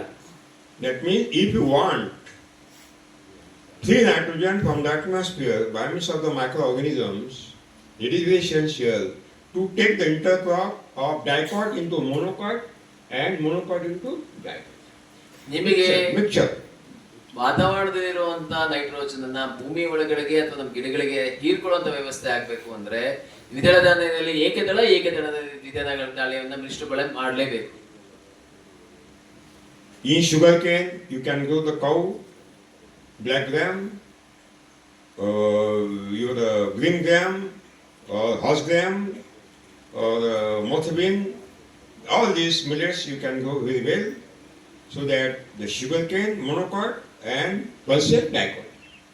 ನಿಮ್ಮ ಕಬ್ಬಿನ ಬೆಳೆ ಒಳಗಡೆ ಅಂತರ್ ಬೆಳೆಯಾಗಿ ಹೆಸರು, ಉದ್ದು, ಹುರುಳಿ, ಕಡಲೆ ಇವೆಲ್ಲವನ್ನು ಕೂಡ ಮಿಶ್ರ ಬೆಳೆಯಾಗಿ ಬೆಳೆಯುವಂತದ್ರಿಂದ ನಮ್ಮ ಕಬ್ಬಿಗೆ ಬೇಕಾಗಿರುವಂತ ನೈಟ್ರೋಜನ್ ಅನ್ನ ಈ ಬೆಳೆಗಳಿಂದ ಸಿಗುವಂತ ನೈಟ್ರೋಜನ್, ಇದು ಕಬ್ಬು ಏಕ ಬೆಳೆ ಆಗ್ತದೆ, ಇವೆಲ್ಲ ದ್ವಿದಳ ಧಾನ್ಯಗಳಾಗ್ತದೆ. ಏಕದಳ ಮತ್ತು ದ್ವಿದಳ ಎರಡನ್ನೂ ಕಾಂಬಿನೇಷನ್ ಮಾಡಿದಾಗ ಈ ಎರಡೂ ಬೆಳೆಗಳಿಗೆ ಬೇಕಾಗಿರುವಂತ ನೈಟ್ರೋಜನ್ ಅನ್ನ ಹಿಡಿದಿಟ್ಕೊಳ್ಳುವಂತ ಶಕ್ತಿ ಆ ಒಟ್ಟಾರೆ ಬೆಳೆಗೆ ಸಿಗ್ತದೆ. In monocot, jawar, sorghum, coarse millet, pearl millet, bajra, ಹೆಸರು, and mekejola. The great symbiosis with the cowpea, means alsanda. ಜೋಳದೊಳಗಡೆಗೆ ನಮಗೆ ಹೆಸರು ಹಾಕ್ಬೋದು, ಉದ್ದು ಹಾಕ್ಬೋದು, ಹುರುಳಿ ಹಾಕ್ಬೋದು, ಮತ್ತೆ ಹಲಸಂದೆ ಹಾಕ್ಬೋದು. ಇವೆಲ್ಲವೂ ಒಳ್ಳೆ ಸಹ ಬೆಳೆಗಳಾಗಿ ಬೆಳೆಯೋದ್ರಿಂದ ಒಳ್ಳೆ ನೈಟ್ರೋಜನ್ ಅನ್ನ ವಾತಾವರಣದಿಂದ ಹೀರಿ ಎರಡೂ ಒಂದಕ್ಕೆ ಪೂರಕವಾಗಿ ಕೆಲಸ ಮಾಡುವಂತ ವ್ಯವಸ್ಥೆ ಆಗ್ತದೆ. That means when you mix the seeds of the cowpea, alsandi, in the seeds of the jawar, bajra, or mekejola, maize, definitely the wine of the cowpea will go upon the stem of the Maize. Stem of the jawar, bajra, and they will give our food, dal, and this sorghum will give the grain. That means roti or dal, both. ನಾವು ಜೋಳದೊಳಗಡೆಗೆ ನಮ್ಮ ಹಲಸಂದೆ ಹಾಕಿದಾಗ ಜೋಳ ಬೆಳೆದಂಗೆಲ್ಲ ಅದಕ್ಕೆ ಅವಲಂಬಿತವಾಗಿ ನಮ್ಮ ಹಲಸಂದೆ ಬಳ್ಳಿ ಬೆಳೆದು ಹಲಸಂದೆ ನಮಗೆ ದಾಲ್ ಅಥವಾ ಬೇಳೆ ಕೊಡ್ತದೆ, ನಮಗೆ ಜೋಳ ತೆನೆಯನ್ನ ಜೋಳ ಕೊಡ್ತದೆ. ಸೊ ಹಾಗಾಗಿ ಇಲ್ಲಿ ನಮ್ಮ ಉತ್ತರ ಕರ್ನಾಟಕ ಮತ್ತು ಉತ್ತರ ಭಾರತದಲ್ಲಿ ರೋಟಿ ದಾಲ್ ಅಂತೀವಲ್ಲ, ಎರಡನ್ನು ಜೊತೆಯಾಗಿ ಬೆಳೆಯುವಂತ ವ್ಯವಸ್ಥೆ ಆಗ್ತದೆ. In Togri, not alone the Togri, Pigeon pea not alone. We have to sow the millets in between two lines of the Togri. That means Pigeon pea. ತೊಗರಿ ಅಂದ್ರೆ Ekadala, Dividala. ತೊಗರಿ ಒಂದನ್ನೇ ಮಾಡ್ಕೊಡುದು. ತೊಗರಿ ಮಧ್ಯದಲ್ಲಿ ಸಾಲ್ ಮಧ್ಯದಲ್ಲಿ ನಮ್ಮ ಸಿರಿಧಾನ್ಯಗಳನ್ನ ಬಿತ್ತನೆ ಮಾಡಿದಾಗ ಒಂದಕ್ಕೊಂದು ಪೂರಕವಾಗಿರುವಂತ ವಾತಾವರಣ ಸೃಷ್ಟಿಯಾಗ್ತದೆ. ಬರೀ ತೊಗರಿಯನ್ನೇ ಮಾಡ್ಕೊಡುದು. In monocot fruit trees, we have to dibble the seeds of the drumstick, Nuggekoi, in between two plants so that they can give the nitrogen to the fruit trees. ನಮ್ಮ ಏಕದಳದ ಹಣ್ಣಿನ ಗಿಡಗಳಾಗಿರ್ಬೋದು, ಆ ಮರಗಳಾಗಿರ್ಬೋದು, ಆ ಮರಗಳ ಮಧ್ಯೆ ನುಗ್ಗೆಯನ್ನ ಹಾಕಿದಾಗ ನುಗ್ಗೆ ದ್ವಿದಳವಾಗಿರೋದ್ರಿಂದ, ಆ ಏಕದಳದ ಮರದ ಮಧ್ಯೆ ದ್ವಿದಳ ಧಾನ್ಯದ ನುಗ್ಗೆ ಇರೋದ್ರಿಂದ ಒಂದಕ್ಕೊಂದು ಪೂರಕವಾಗಿರುವಂತ ಕೆಲಸ ಆಗ್ತದೆ, ವಾತಾವರಣ ಸೃಷ್ಟಿಯಾಗ್ತದೆ. Even in the coconut, Tengina Kai and Adike, that means your supari, you have to take the drumstick for nitrogen fixation process. ನಮ್ಮ ತೆಂಗಿನ ತೋಟಗಳ ಮಧ್ಯೆ ಮತ್ತೆ ನಮ್ಮ ಅಡಿಕೆ ತೋಟಗಳ ಮಧ್ಯೆ ನಮ್ಮ ನೈಟ್ರೋಜನ್ ಹಿಡಿದಿಟ್ಕೊಳ್ಳೋದಕ್ಕೆ ನುಗ್ಗೆಯನ್ನ ಕಡ್ಡಾಯವಾಗಿ ಹಾಕ್ಲೇಬೇಕು. So, Ekadala, Dvidala. ಹಾಗಾಗಿ ಏಕದಳ ಮತ್ತೆ ದ್ವಿದಳ We have to mix together. ಎರಡನ್ನೂ ಜೊತೆಗೆ ಬೆರೆಸಲೇಬೇಕು. Then symbiotic, non-symbiotic, non-mixing bacteria are activated. ಅವಾಗಷ್ಟೇ ಸಿಂಬಯೋಟಿಕ್ ಅಂದ್ರೆ ಸಹಜೀವಿ ಸೂಕ್ಷ್ಮಾಣುಜೀವಿಗಳು ಮತ್ತೆ ಅಸಹಜೀವಿ ಸೂಕ್ಷ್ಮಾಣುಜೀವಿ ಎರಡೂ ಕೂಡ ನಮ್ಮ ಸಮ ಪ್ರಮಾಣದಲ್ಲಿ ಅಥವಾ ಶಕ್ತಿಯುತವಾಗಿ ಕೆಲಸ ಮಾಡುವಂತದ್ದು ಆಗುತ್ತೆ. And that nitrogen is taken to the atmosphere by the roots. ಅದೇ ರೀತಿಯಾದಂತ ಆ ಪ್ರಕ್ರಿಯೆಯಲ್ಲಿದ್ದಾಗ ಮಾತ್ರ ವಾತಾವರಣದಲ್ಲಿರುವಂತ ನೈಟ್ರೋಜನ್ ಅನ್ನ ಈ ಬೇರುಗಳು ಹಿಡಿದಿರುವಂತ ಕೆಲಸ ಆಗ್ತದೆ. With the help of the microorganisms. ಇದು ನಮ್ಮ ಸೂಕ್ಷ್ಮಾಣುಜೀವಿಗಳ ಸಹಾಯದಿಂದ ಆಗಕ್ಕೆ ಮಾತ್ರ ಸಾಧ್ಯ. And that nitrogen is sent to the leaves. ಆ ನೈಟ್ರೋಜನ್ ಎಲೆಗಳಿಗೆ ಕಳಿಸುವಂತ ವ್ಯವಸ್ಥೆ ಆಗ್ತದೆ. Now, the carbohydrate plus nitrogen, it is combined together in the leaves by means of the chemical energy and the amino acids are created. ಈಗ carbohydrate ಜೊತೆಗೆ ಈ nitrogen ಎರಡೂ ಕೂಡ ರಾಸಾಯನಿಕ ಪ್ರಕ್ರಿಯೆಯಲ್ಲಿ ಒಂದಾಗಿ ಅಮಿನೋ ಆಸಿಡ್ಗಳ ಉತ್ಪಾದನೆ ಆಗ್ತದೆ. And along these 20 amino acids, some amino acids are coming together and proteins are synthesized. Proteins. ಈ 20 ಅಮಿನೋ ಆಸಿಡ್ಗಳಲ್ಲಿ ಕೆಲವು ಅಮಿನೋ ಆಸಿಡ್ಗಳ ಜೊತೆಗೆ ಬಂದು ಅಲ್ಲಿಂದ ಪ್ರೋಟೀನ್ ಉತ್ಪಾದನೆ ಆಗ್ತದೆ. And proteins are deposited in the plant body. ಆ ಪ್ರೋಟೀನ್ಗಳು ಆ ಗಿಡಗಳ ದೇಹ ರಚನೆ ಒಳಗಡೆ ಇರ್ತದೆ, ಶೇಖರಣೆ ಆಗಿರ್ತದೆ. In the entire process, there is no human being existed. ಇಷ್ಟೂ ಪ್ರಕ್ರಿಯೆಯಲ್ಲಿ ಮನುಷ್ಯನ ಯಾವುದೇ ರೀತಿಯಾದಂತ ಅಸ್ತಿತ್ವ ಆಗಲಿ ಹಸ್ತಕ್ಷೇಪ ಆಗಲಿ ಇಲ್ಲ. There is no manual fertilizer existed. ಈ ಪ್ರಕ್ರಿಯೆಯಲ್ಲಿ ಯಾವುದೇ ರೀತಿಯಾದಂತ ಗೊಬ್ಬರವಾಗ್ಲಿ ರಾಸಾಯನಿಕವಾಗ್ಲಿ ಅಸ್ತಿತ್ವ ಇಲ್ಲ. It is 100% God created, God gifted system. ಇದು 100ಕ್ಕೆ 100ರಷ್ಟು ದೇವರು ಸೃಷ್ಟಿ ಮಾಡಿರುವಂತ ವ್ಯವಸ್ಥೆ.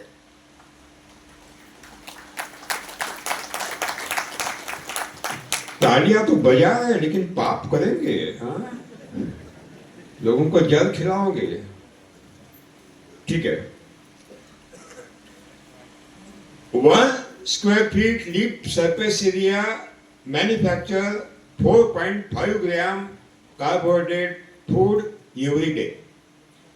1 ಚದರಡಿಯಷ್ಟು ಎಲೆಯ ಮೇಲ್ಪದರ ಸರಿಸುಮಾರು 4.5 ಗ್ರಾಂನಷ್ಟು ಕಾರ್ಬೋಹೈಡ್ರೇಟ್ಸ್ ಪ್ರತಿದಿನ ಉತ್ಪಾದನೆ ಮಾಡ್ತದೆ. Among these 4.5 gram carbohydrate, we get 1.5 gram of the grain production, otherwise 2.25 gram fruit production, that's sugarcane production. ಈ 1 ಚದರಡಿ ಅಲ್ಲಿ ಉತ್ಪಾದನೆ ಆಗಿರುವಂತ 4.5 ಕಾರ್ಬೋಹೈಡ್ರೇಟ್ಸ್ ಅಲ್ಲಿ 4.5 ಗ್ರಾಂನಷ್ಟು ಕಾರ್ಬೋಹೈಡ್ರೇಟ್ಸ್ ಅಲ್ಲಿ ಧಾನ್ಯಗಳಿಗೆ 1.5 ಗ್ರಾಂನಷ್ಟು ಕಾರ್ಬೋಹೈಡ್ರೇಟ್ಸ್ ಬಳಕೆ ಆಗ್ತದೆ. ಹಣ್ಣುಗಳಾದ್ರೆ 2.5 ಗ್ರಾಂನಷ್ಟು ಕಾರ್ಬೋಹೈಡ್ರೇಟ್ಸ್ ಬಳಕೆ ಆಗ್ತದೆ. Among these 4.5 gram total carbohydrate food material, we get 1.5 gram grain production. Grain. Dhanya. That's what I told. And 2.25 gram of the fruit production. Okay? So 4.5 ಗ್ರಾಮ್ನಲ್ಲಿ ಒಂದು ಚದರಡಿ ಅಷ್ಟರಲ್ಲಿ ಉತ್ಪಾದನೆ ಆಗಿರುವಷ್ಟು 4.5 ಗ್ರಾಮ್ನಷ್ಟು ಈ ಕಾರ್ಬೋಹೈಡ್ರೇಟ್ 1.5 ಗ್ರಾಮ್ನಷ್ಟು ಧಾನ್ಯವನ್ನು ಉತ್ಪಾದನೆ ಮಾಡ್ತದೆ. ಹಣ್ಣಾದ್ರೆ 2.5 ಗ್ರಾಮ್ನಷ್ಟು ಹಣ್ಣು ಉತ್ಪಾದನೆ ಆಗ್ತದೆ. That means now we have seen the green leaves manufacture the food. That food is deposited in the plant body, and we say the plant is growing. That means deposition of the food is the growth and development of the plant body. ಹಾಗಾಗಿ ಈ ಪ್ರಕ್ರಿಯೆಯಲ್ಲಿ ಗಿಡದ ದೇಹ ರಚನೆಯಲ್ಲಿ ಅದರ ಜೀವಕೋಶಗಳಲ್ಲಿ ಆಹಾರವನ್ನ ಶೇಖರಣೆ ಆಗ್ತದೆ. ಆ ಶೇಖರಣೆ ಆಗಿರುವಂತಹ ಆಹಾರ ಧಾನ್ಯ ಅಥವಾ ಹಣ್ಣಾಗಿ ಹೊರಹೊಮ್ಮುತ್ತದೆ. In this entire process, no human existed there. ಇಷ್ಟು ಪ್ರಕ್ರಿಯೆಯಲ್ಲಿ ಎಲ್ಲೂ ಕೂಡ ಮನುಷ್ಯನ ಅಸ್ತಿತ್ವ ಆಗ್ಲಿ ಹಸ್ತಕ್ಷೇಪ ಆಗ್ಲಿ ಇಲ್ಲವೇ ಇಲ್ಲ. There is no any manure and fertilizer existed. ಎಲ್ಲೂ ಕೂಡ ಗೊಬ್ಬರವಾಗ್ಲಿ ಅಥವಾ ರಾಸಾಯನಿಕ ಗೊಬ್ಬರವಾಗ್ಲಿ ರಾಸಾಯನಿಕಗಳಾಗ್ಲಿ ಅಸ್ತಿತ್ವ ಇಲ್ಲವೇ ಇಲ್ಲ. 1 gram of the carbohydrate, we have seen 4.5 kilocalorie energy. 1 gram of the protein, 4.5 kilocalorie energy, and 1 gram fat, 9 kilocalorie energy. 1 gram carbohydrate ಅಲ್ಲಿ 4.5 gram. Sir please repeat it sir. 1 gram carbohydrate enclose how many? 4.5 kilocalorie energy. Kilo calorie. Okay. Kilocalorie. 1 gram protein, 4.5 kilocalorie energy. And 1 gram fat, Fat. double, 9 kilocalorie energy. 1 gram carbohydrate ನಲ್ಲಿ 4.5 kilo ಕ್ಯಾಲರಿಯಷ್ಟು ಶಕ್ತಿ ಉತ್ಪಾದನೆ ಆಗ್ತದೆ. 1 ಗ್ರಾಮ್ನಷ್ಟು protein ನಲ್ಲಿ 4.5 kilo calories ಅಷ್ಟು ಶಕ್ತಿ ಉತ್ಪಾದನೆ ಆಗ್ತದೆ. 1 gram fat ಅಥವಾ ಕೊಬ್ಬಿನಂಶದಲ್ಲಿ 9 kilo calories ಅಷ್ಟು ಶಕ್ತಿ ಉತ್ಪಾದನೆ ಆಗ್ತದೆ.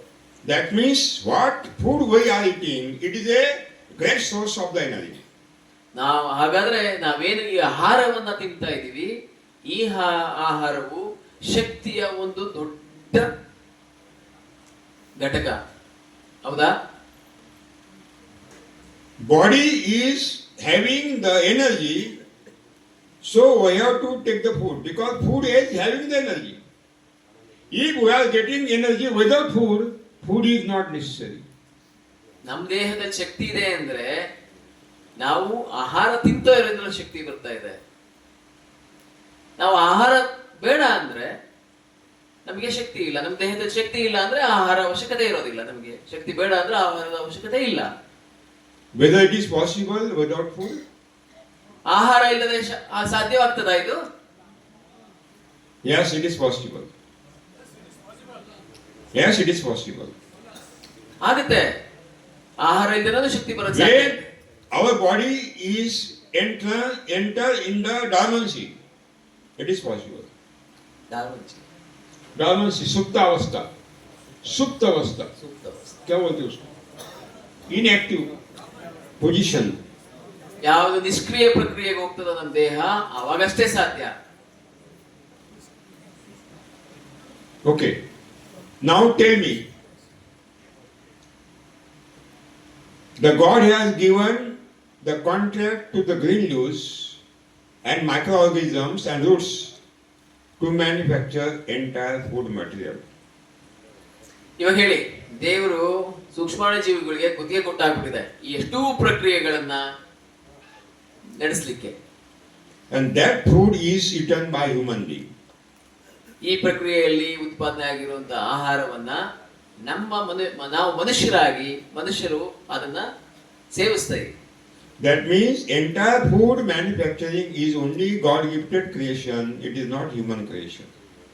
ಈ ಆಹಾರ ಉತ್ಪಾದನೆಯ ಅಷ್ಟೂ ಪ್ರಕ್ರಿಯೆಯು ದೇವರು ಕೊಟ್ಟಿರುವಂತ ವರ. ಮನುಷ್ಯ ಮಾಡಿದ ಏನಿಲ್ಲ ಇದರಲ್ಲಿ. यहाँ तक समझ में आ गया? ಇಲ್ಲಿವರೆಗೂ ಅರ್ಥ ಆಯ್ತಾ? So no manure, no fertilizer is the food of the plant body. It is totally wrong concept of the agriculture university that the manure and fertilizer is the food. Totally wrong concept. ಇಷ್ಟು ಪ್ರಕ್ರಿಯೆಯಲ್ಲಿ ಗೊಬ್ಬರ ಮತ್ತು ರಾಸಾಯನಿಕಗಳ ಅವಶ್ಯಕತೆ ಎಲ್ಲೂ ಇಲ್ಲ, ಅದರ ಪಾತ್ರವೂ ಎಲ್ಲೂ ಇಲ್ಲ, ಅದರ ಅವಶ್ಯಕತೆನೂ ಎಲ್ಲೂ ಇಲ್ಲ. ಇವೆಲ್ಲವೂ ಕೂಡ ನಮ್ಮ ಕೃಷಿ ವಿಶ್ವವಿದ್ಯಾಲಯಗಳ ಒಂದು ದೊಡ್ಡ ಮೋಸದ ಜಾಲ, ಅವರು ಸೃಷ್ಟಿ ಮಾಡಿರುವಂತ ಜಾಲ ಇದು. Now we will revise. We will take the view whether it is a false or the truth. ನಾವು ಇದನ್ನ ಮತ್ತೆ ಓರೆಗಚ್ಚಿ ನೋಡೋಣ, ಇದು ಸರಿಯೋ ತಪ್ಪು ಅಂತ. You cut down your standing crop, green crop, and take the weight. ನೀವು ಈಗ ಬೆಳೆದಿರುವಂತ ಬೆಳೆಯನ್ನ ಈಗ ಒಂದ್ಸಲ ಕತ್ತರಿಸ್ಬಿಟ್ಟು ತೂಕ ತಗೊಳ್ಳಿ. You cut down the standing green crop and take the immediate weight. Suppose it is 100 kg. ನೀವು ಬೆಳೆದಿರುವಂತ ಬೆಳೆಯನ್ನ ಹಸಿರು ಬೆಳೆಯನ್ನ ಇಮಿಡಿಯೇಟ್ ಕತ್ತರಿಸಿ ಅದನ್ನು 100 kg ಸರಿಸುಮಾರು ಅಷ್ಟು ತೂಕ ತಗೊಂಡಿದ್ದೀರಿ. Now spread out this green biomass on the cement concrete floor for drying purpose and dry it in full sunlight. ಈ 100 kg ಅಷ್ಟಿರುವಂತ ಈ ಹಸಿರು ಬೆಳೆಯನ್ನ ಸಿಮೆಂಟಿನ ಚಾವಣಿ ಮೇಲೆ ಅಥವಾ ಸಿಮೆಂಟ್ ಮಾಡಿರುವಂತ ಭೂಮಿ ಮೇಲೆ ಬಿಸಿಲಲ್ಲಿ ಒಣಗಿಸಿ. When drying process is totally completed, that means when the last observation are similar, that is totally dry. When drying process is totally completed, you take the weight of the dried biomass. ಈ cement ಮೇಲೆ ಒಣಗಿಸಿರುವಂತ ಈ ಬೆಳೆಯನ್ನ 100 kgಯನ್ನ ಸಂಪೂರ್ಣವಾಗಿ ಒಣಗಿದ ಮೇಲೆ ಅದನ್ನ ಒಂದು ತೂಕ ಮಾಡಿ. You will get 22 kg weight. ಅದು 100 kg ಇದ್ದು 22 kg ಆಗ್ತದೆ. We have cut down 100 kg green biomass. Dried biomass 22 kg. How much lost? 78 kg lost. So 100 kgಯಲ್ಲಿ ನಾವು 100 kg ಹಸಿರು ಇರುವಂತ ಒಂದು ಬೆಳೆಯನ್ನ ತಗೊಂಡು ನಾವು ಒಣಗಿಸಿದ ಮೇಲೆ 22 kg ಸಿಕ್ತು. ಅಂದ್ರೆ 78 kg ಅಷ್ಟು ನಮಗೆ ಅಲ್ಲಿ ಕಳ್ಕೊಂಡಿದೀವಿ ಅಥವಾ ಲಾಸ್ ಆಗಿದೆ. This 78 kg is the water. ಈ 78 kg ನೀರಿನ ಅಂಶ Taken to the atmosphere, returned back to the atmosphere. ಅದು ವಾತಾವರಣದಿಂದ ತಗೊಂಡಿತ್ತು, ಮತ್ತೆ ಅದನ್ನು ವಾತಾವರಣಕ್ಕೆ ವಾಪಸ್ ಕೊಡ್ತು ತೇವಾಂಶವನ್ನ. Water is given, supplied by the monsoon, not by human being. ನೀರು ಮಳೆಯಿಂದ ಕೊಟ್ಟಿರುವಂತದ್ದು, ಮನುಷ್ಯ ಕೊಟ್ಟಿದ್ದಂತಲ್ಲ. In the Bay of Bengal, Arabian Sea and Indian Ocean, when the March, April, May, June, the temperature is rising high. The temperature of the sea water is increased. Ultimately, the water is converted to vapor. Vapor is going upon in the higher state. And when it is cooling, they create the clouds. And these clouds are coming to the monsoon in the Indian territory. ನಮ್ಮ ಅರಬ್ಬಿ ಸಮುದ್ರ, ಬಂಗಾಳ ಕೊಲ್ಲಿ ಮತ್ತು Hindu ಮಹಾಸಾಗರಗಳಲ್ಲಿ April, May, ಜೂನ್ಗಳ ಸಮಯದಲ್ಲಿ ವಾತಾವರಣ ಬಿಸಿಯಾಗಿ ಆ ನೀರು ಹಾವಿಯಾಗಿ ಮೇಲೋಗ್ತದೆ. ಹಾವಿಯಾಗಿರುವಂತ ನೀರಿನ ಕಣಗಳು ಮೇಲ್ ಹೋಗಿ ಅಲ್ಲಿಯ ವಾತಾವರಣದಲ್ಲಿ ಮೋಡವಾಗಿ ಬದಲಾವಣೆ ಆಗಿ ಗಾಳಿ ಮುಖಾಂತರ ನಮ್ಮ ಭಾರತೀಯ ಒಟ್ಟಾರೆ ಭೂಪ್ರದೇಶಕ್ಕೆ ಮಳೆಯಾಗಿ ಬರ್ತದೆ. That means water is given by the monsoon. ಹಾಗಂದ್ರೆ ಮಳೆಗಳು ನೀರನ್ನ ಕೊಟ್ಟಿದ್ದು. A great pipeline from Indian Ocean up to Nepal by the monsoon. ಇದು ಪ್ರಕೃತಿ ನಿರ್ಮಾಣ ಮಾಡಿರುವಂತ ಒಂದು ದೊಡ್ಡ ಸುರಂಗ ಅಥವಾ ಪೈಪ್ಲೈನ್ ಎಲ್ಲಿಂದ ನಮ್ಮ Hindu ಮಹಾಸಾಗರದಿಂದ ನೇಪಾಳದವರೆಗೆ. That means the water is given by the monsoon, not given by the human being. ಹಾಗಂದ್ರೆ ಮಳೆಗಳನ್ನ ಕೊಟ್ಟಿದ್ದು ಪ್ರಕೃತಿ, ಮನುಷ್ಯ ಅಲ್ಲ. Maybe you are utilizing the irrigation water to the wells, to the dams, to the canals, maybe. But when the monsoon gives the rain, then your canals are fulfilled, otherwise no. Your well is fulfilled, otherwise no. That means the man-made, the water is given by the monsoon, not created by human being. ನೀವು ಈ ಕ್ಷಣಕ್ಕೆ ಬೋರ್ವೆಲ್ಗಳಿಂದ ಅಥವಾ ನಿಮ್ಮ ಡ್ಯಾಮ್ಗಳಿಂದ ಅಥವಾ ನಾಲೆಗಳಿಂದ ನೀರು ಕೊಡ್ತಿರ್ಬೋದು. ಮಳೆಯಾಗಿ ನೀರು ಬರದೇ ಇದ್ರೆ ನಿಮ್ಮ ಡ್ಯಾಮ್ಗಳಿಗಾಗ್ಲಿ ಬೋರ್ವೆಲ್ಗಳಿಗಾಗ್ಲಿ ಬಾವಿಗಳಿಗಾಗಲಿ ಎಲ್ಲಿಂದ ನೀರು ಬರಕ್ ಸಾಧ್ಯ? ಹಾಗಾಗಿ ನಿಮ್ಮ ನೀರು ಕೂಡ ಅಥವಾ ನಿಮ್ಮ ಹತ್ರ ಇರೋ ನೀರು ಕೂಡ ದೇವರು ಕೊಟ್ಟ ಬರುವೆ, ಅದು ಮಳೆಗಳ ಮುಖಾಂತರ. When the air upon the ocean is, the temperature is increased, low pressure area is built up, and that low pressure area is converted to cyclone. Cyclone take the huge quantity of the water vapor in the form of the clouds, and when the monsoon clouds are coming in India, they give the water, rainwater. ನಮ್ಮ ಸಾಗರದ ಮೇಲೆ ಸೃಷ್ಟಿಯಾಗಿರುವಂತ ದೊಡ್ಡ BCU ಒಂದು ಅಲ್ಲಿರುವಂತ ನೀರನ್ನ ಹಾವಿ ಮಾಡಿ, ಆ ಹಾವಿ ಮಾಡಿರುವಂತದ್ದು ಮೋಡವಾದ ಮೇಲೆ ಅದು ಭೂಕುಸಿತ ಅಥವಾ ವಾಯುಭಾರ ಕುಸಿತ ಆದ್ಮೇಲೆ ಆ ಕುಸಿತವು ಗಾಳಿ ಮುಖಾಂತರ ತಳ್ಳಲ್ಪಟ್ಟು ಭೂಮಿ ಮೇಲೆ ಮಳೆಯಾಗಿ ಬರುವಂತದ್ದು. The monsoon has not sent bill to you given free of cost. ಇದು ಯಾರು ಈ ಸುಮ್ಮನೆ ಪುಕ್ಕಟೆಯಾಗಿ ಈ ಮಳೆಗಳನ್ನ ಕೊಟ್ಟಿದ್ದಲ್ಲ. From the Indian Ocean to your farm, what a great pipeline of the monsoon clouds without any human existence and system. There is no human role in the rain-watering service of the God. ಈ ಮಳೆ ಪ್ರಕ್ರಿಯೆ ನಡೆಯುವುದರಲ್ಲಿ ಅಥವಾ ನಮ್ಮ ಮಳೆ ಬರುವ ಅಂತ ಒಟ್ಟಾರೆ ಪ್ರಕ್ರಿಯೆಯಲ್ಲಿ ಎಲ್ಲೂ ಕೂಡ ಮನುಷ್ಯನ ಹಸ್ತಕ್ಷೇಪ ಅಥವಾ ಸಹಾಯ ಎಲ್ಲೂ ಬೇಕಾಗೇ ಇಲ್ಲ. ಮನುಷ್ಯನ ಅಸ್ತಿತ್ವವೂ ಇಲ್ದಲೆ ತಂತಾನಾಗೆ ಮಳೆ ಬರ್ತದೆ. ಅಂದ್ರೆ ಬಂಗಾಳ ಕೊಲ್ಲಿಯಲ್ಲಿ ಇರುವಂತ ನೀರಾಗ್ಲಿ, ಅರೇಬಿಯನ್ ಸಮುದ್ರದಲ್ಲಿರುವ ನೀರಾಗ್ಲಿ, ಹಿಂದೂ ಮಹಾಸಾಗರದಲ್ಲಿರುವಂತ ನೀರಲ್ಲಿ ನಿಮ್ಮ ಭೂಮಿಗೆ ನೀರು ಮಳೆಯಾಗಿ ಬರ್ತಾ ಇದೆ ಅಂತಂದ್ರೆ ಯಾರ ಹಸ್ತಕ್ಷೇಪ ಇಲ್ಲ, ಯಾವ ಮನುಷ್ಯನ ಹಸ್ತಕ್ಷೇಪ ಇಲ್ದಲೆ ಬರ್ತಾ ಇದೆ.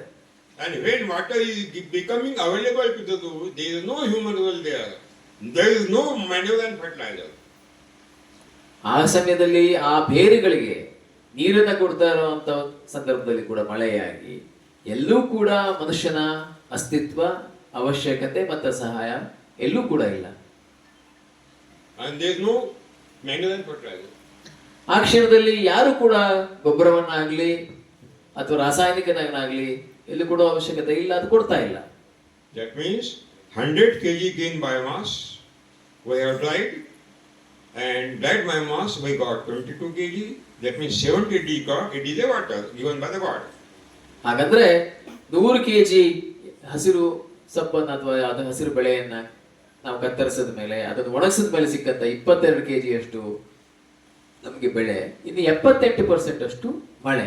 It is Atmahabuta. It is Atmahabuta. ಆತ್ಮಹಾಭೂತ. Apamahabuta. ಇದು ಪಂಚಭೂತಗಳು ಹೇಳಿದ ಹಾಗೆ ನೀರು ಮಹಾಭೂತ ಅಥವಾ ಎರಡನೇದು ನೀರು ಮಹಾಭೂತ ಅಂತ ಹೇಳ್ತೀವಿ. Now, the 22 kg dried biomass you collect and burn it. ಈಗ ಆ 22 kg ಅಷ್ಟು ಬಂದಂತ ಆ ಬೆಳೆಯನ್ನ ಸುಟ್ಟು ಬಿಡಿ. While burning, two incidents happened. A huge smoke is emitted, black color, and the jwala flames are emitted. ಸುಡುವಾಗ ಎರಡು ಅಲ್ಲಿ ಪ್ರಕ್ರಿಯೆಯನ್ನ ಕಾಣ್ತದೆ. ಒಂದು ಹೊಗೆಯಾಗಿ, ಕಪ್ಪು ಹೊಗೆಯಾಗಿ ಹೋಗುವಂಥದ್ದು, ಇನ್ನೊಂದು ಜ್ವಾಲೆಯಾಗಿ ಉರಿಯುವಂಥದ್ದು. This black color smoke is the carbon which is taken to the atmosphere, returned back to the atmosphere. ನೀವು ಸುಟ್ಟಾಗ ಈ ಕಪ್ಪು ಹೊಗೆ ಏನು ಹೋಗ್ತದೆ, ಅದು ಇಂಗಾಲ ಪ್ರಕೃತಿಯಿಂದ ತಗೊಂಡಂಥದ್ದು. ನೀವು ಸುಟ್ಟ ತಕ್ಷಣ ಅದು ವಾಪಸ್ ಪ್ರಕೃತಿಗೆ ಹೊರಟೋಯ್ತು. Because God has created a beautiful system, marvelous system, that they have to balance their 280 ppm carbon dioxide concentration should be balanced every time. So the carbon taken from the atmosphere will return back to the atmosphere again. ದೇವರು ಸೃಷ್ಟಿ ಮಾಡಿರುವಂತ ಅದ್ಭುತವಾದಂತ ಒಂದು ವ್ಯವಸ್ಥೆ ಇದು. ಪ್ರಕೃತಿಯಲ್ಲಿ 280 ppm ನಷ್ಟು ನಮ್ಮ ವಾತಾವರಣದಲ್ಲಿ ಬೇಕಾಗಿರುವಂತ ಇಂಗಾಲವನ್ನ ಸರಿದೂಗಿಸಕ್ಕೋಸ್ಕರ ಈ ಸುಟ್ಟಂತ ಪ್ರಕ್ರಿಯೆಯಲ್ಲಿ ಕಾರ್ಬನ್ ಏನಿದ್ದದನ್ನು ವಾಪಸ್ ತಗೊಳ್ಳುವಂತ ಪ್ರಕ್ರಿಯೆಯನ್ನ ಮಾಡ್ತಾನೆ. ಅದ್ ಮಾಡಿರುವಂತದ್ದು ಅದು. ಹಾಗಾಗಿ 278 ppm ನಷ್ಟು ಇಂಗಾಲವನ್ನ ಸಮತೋಲನವನ್ನ ಕಾಪಾಡ್ಲಿಕ್ಕೋಸ್ಕರ ವಾಪಸ್ಸು ಪ್ರಕೃತಿಗೆ ವಾಪಸ್ ಹೋಗ್ತದೆ ಸುಟ್ಟಾಗ. And the flames means solar energy and cosmic energy. Emitted from flames means solar energy, cosmic energy. Solar energy is given by the sun, free of cost, not sent any bill to you. Cosmic energy is given by the cosmos, sent without bill to you, free of cost. ಈ ಜ್ವಾಲೆ ಅಂದ್ರೆ ಸೌರಶಕ್ತಿ ಮತ್ತೆ ವಾತಾವರಣದ ಶಕ್ತಿ, ಬ್ರಹ್ಮಾಂಡದ ಶಕ್ತಿ, ಇವೆರಡೂ ಪುಕ್ಕಟೆ ಆಗುವ ಪದ್ಧತಿ. ಈ ಸುಟ್ಟಾಗ ಜ್ವಾಲೆ ಅಥವಾ ಶಾಖ ಅದು ಸೌರಶಕ್ತಿ ವಾಪಸ್ ವಾತಾವರಣಕ್ಕೆ ಹೋಗ್ತದೆ. ಮತ್ತೆ ಕಾಸ್ಮಿಕ್ ಎನರ್ಜಿ ಅಥವಾ ವಾತಾವರಣದ ಶಕ್ತಿ ಏನಿತ್ತು, ಪ್ರಕೃತಿ ಶಕ್ತಿ ಏನಿತ್ತು, ಅದು ಕೂಡ ವಾಪಸ್ ಪ್ರಕೃತಿಗೆ ಹೊರಟೋಗ್ತದೆ.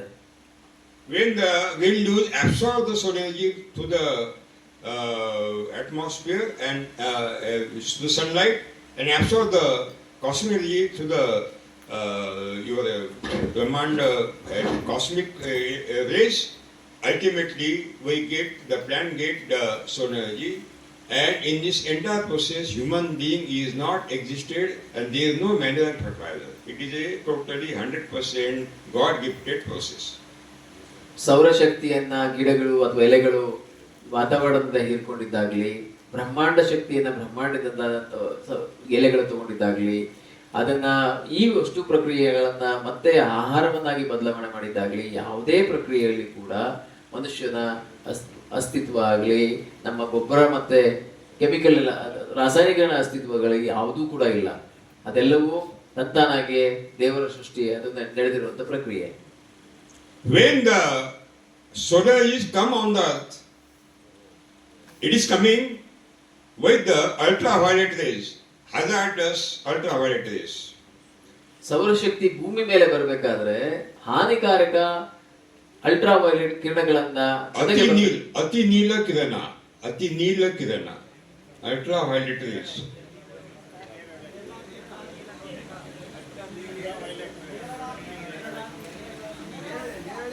ಹೇರಳಾತೀತ ಅತಿ ಹೇರಳ ಕಿರಣ ಅಂದ್ರೆ ಇವು ಸೌರಶಕ್ತಿ ಭೂಮಿ ಮೇಲೆ ಬರುವಾಗ ಅತಿ ಹೇರಳ ಕಿರಣವನ್ನು ತಗೊಂಡು ಜೊತೆಗೆ ಬರ್ತದೆ. That means solar energy Rama, ultraviolet Ravana, both are coming. ಹಾಗಂದ್ರೆ ಸೌರಶಕ್ತಿ ರಾಮನ ಆದ್ರೆ ಈ ಅತಿ ಹೇರಳ ಕಿರಣಗಳು ರಾವಣ ಅಂತ ಅನ್ಕೋಬಹುದು. ಎರಡು ಜೊತೆಗೆ ಬರ್ತಾ ಇದೆ. Even the cosmic energy is not coming alone. Radiations are also coming, very hazardous. That means the cosmic energy Rama and hazardous rays are Ravana. And radioactive radiations are Ravana. ಸೌರಶಕ್ತಿ ಅಥವಾ ಭೂಮಂಡಲದಿಂದ ಅಥವಾ ಸೌರಮಂಡಲದಿಂದ ಅಲ್ದನೆ ಕೂಡ ನಮ್ಮ ವಾತಾವರಣದಿಂದ ಬರುವಂತ ನಮ್ಮ ವಾತಾವರಣದ ಶಕ್ತಿ ಕೂಡ ಬರುವಾಗ್ಲೂ ಅದು ಕೂಡ ನಮ್ಮ ವಾತಾವರಣದ ಶಕ್ತಿ ಜೊತೆಗೆ ಅದ್ರ ಜೊತೆಗೆ ಒಂದಷ್ಟು ಬೇರೆ ಬೇರೆ ರೀತಿಯ ವಿಕಿರಣಗಳನ್ನು ಕೂಡ ತಗೊಂಡ್ ಬರ್ತದೆ.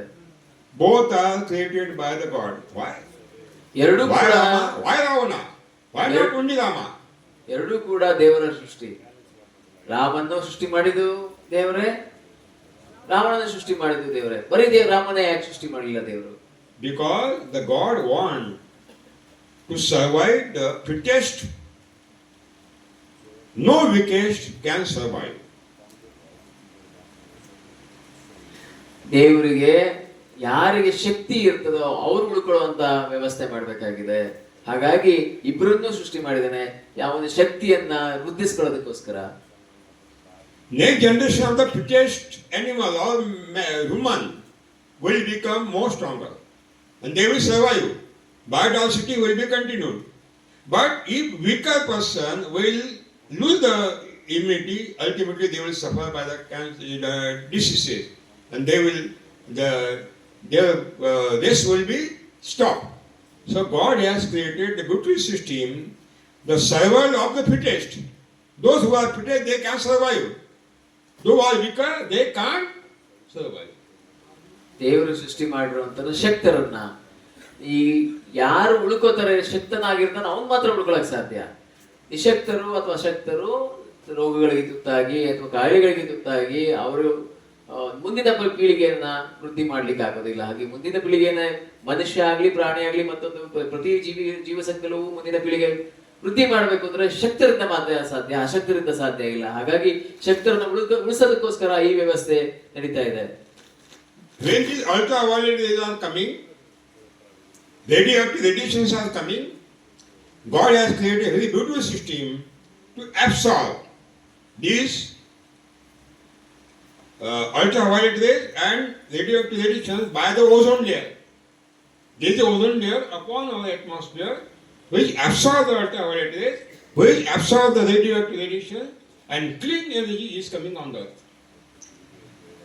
ನಮ್ಮ ಭೂಮಂಡಲದ ಸುತ್ತ ದೇವರು ಓಝೋನ್ ಪದರವನ್ನ ಸೃಷ್ಟಿ ಮಾಡಿದ್ದಾನೆ. ಆ ಓಝೋನ್ ಪದರವು ಭೂಮಿ ಮೇಲೆ ಬರುವಂತ ಈ ಕ್ಷಕಿರಣಗಳನ್ನ ಮತ್ತೆ ಈ ಭೂಮಿ ಮೇಲೆ ಬರುವಂತ ಅಲ್ಟ್ರಾವೈಲೆಟ್ ರೇಸ್ಗಳು ಈ ಸೌರಶಕ್ತಿಯಿಂದ ಆಗ್ಲಿ ಅಥವಾ ನಮ್ಮ ಸರ್ವಮಂಡಲದಿಂದ ಆಗ್ಲಿ ಬರುವಂತ ಎಲ್ಲಾ ಈ ಕಿರಣಗಳನ್ನ ತಡೆಯುವಂತ ಶಕ್ತಿಯನ್ನ ಓಝೋನ್ ಪದರವನ್ನ ಸೃಷ್ಟಿ ಮಾಡಿ ಅದರೊಳಗಡೆ ಭೂಮಿಯನ್ನ ಇಟ್ಟು ಬರೀ ನಮಗೆ ಬೇಕಾಗಿರುವಂತ ಒಳ್ಳೆಯ ಸೌರ್ಯ ಶಕ್ತಿ ಮತ್ತೆ ನಮಗೆ ಭೂಮಂಡಲಕ್ಕೆ ಬೇಕಾಗಿರೋದು ವಿಶ್ವ ರೂಪದಿಂದ ಬರಬೇಕಾಗಿರೋ ಒಳ್ಳೆ ಶಕ್ತಿಗಳದಂತ ಮಾತ್ರ ಬಿಡುವಂತ ವ್ಯವಸ್ಥೆಯನ್ನ ಮಾಡಿ ಒಂದು ಓಝೋನ್ ಪದರವನ್ನ ಭೂಮಿ ಸೃಷ್ಟಿ ಮಾಡಿದ್ದಾನೆ. Ozone is the border security force of the God. Ozone is the border security force of the God who is restricted, absorb, and clean energy is coming on the earth. That means very beautiful, fantastic system what God has created there. Ozone ಪದರವು ಭೂಮಿ ಸುತ್ತ ಇರುವಂತ ಒಂದು border security force ಅಂದ್ರೆ ಕಾವಲು ಪಡೆ, ಭೂಮಿಗಿರುವಂತ ದೇವರು ಸೃಷ್ಟಿ ಮಾಡಿರುವಂತ ಕಾವಲು ಪಡೆ. ನಮ್ಮ ಭೂಮಿಗೆ ಹಾನಿಕಾರಕವಾಗಿ ಬರುವಂತ ಎಲ್ಲಾ ಕಿರಣಗಳನ್ನ ತಡೆದಿಟ್ಟು ಅಲ್ಲಿ ಅದನ್ನ ತಡೆದು ನಮಗೆ ಬೇಕಾಗಿರುವಂತ ಒಳ್ಳೆ ಕಿರಣಗಳನ್ನ ಮಾತ್ರ ಭೂಮಿಗೆ ಬಿಡುವಂತ ವ್ಯವಸ್ಥೆಯನ್ನ ದೇವರು ಸೃಷ್ಟಿ ಮಾಡಿದ್ದಾನಾಗಲೇ.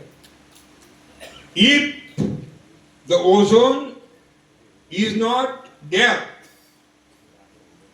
to absorb the ultraviolet rays and radioactive radiations, entire ultraviolet rays and radioactive radiations are coming on the earth.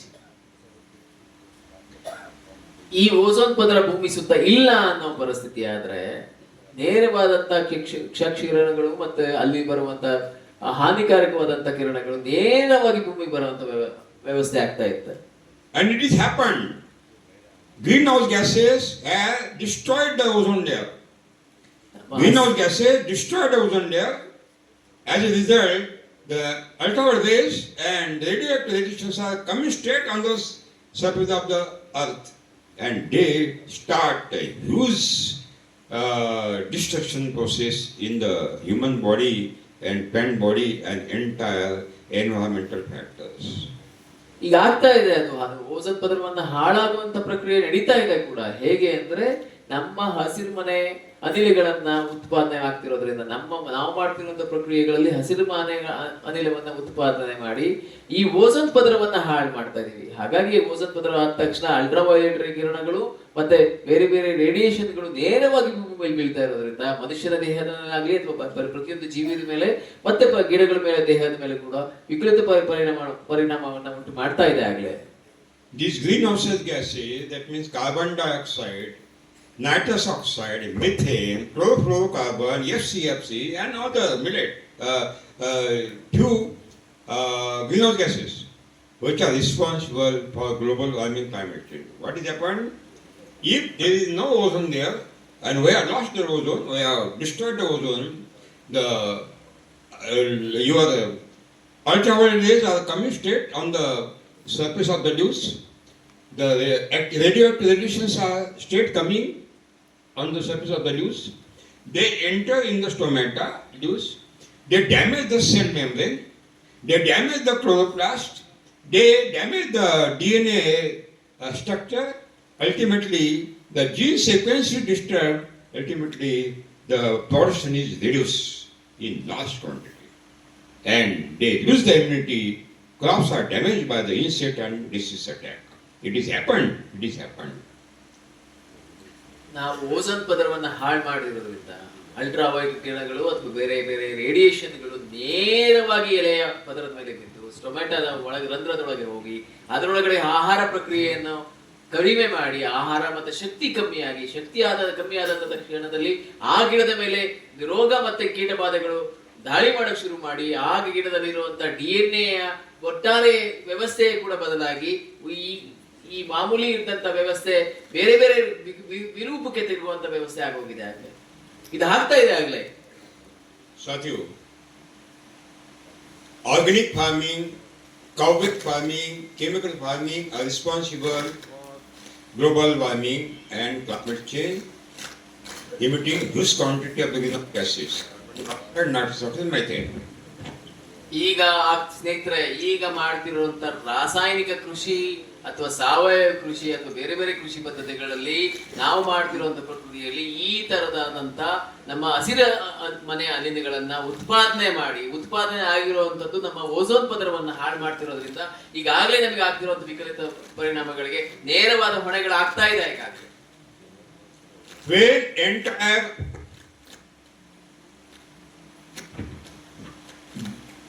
drying, your burning process is completed,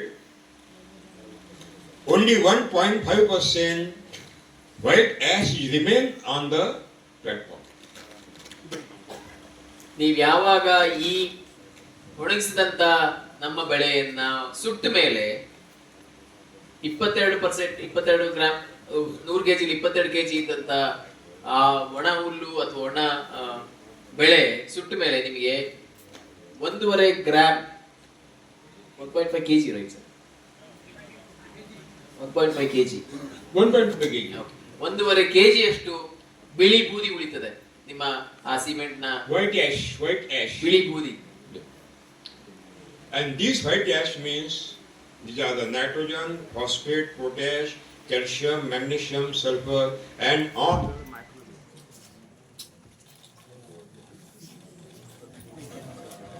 And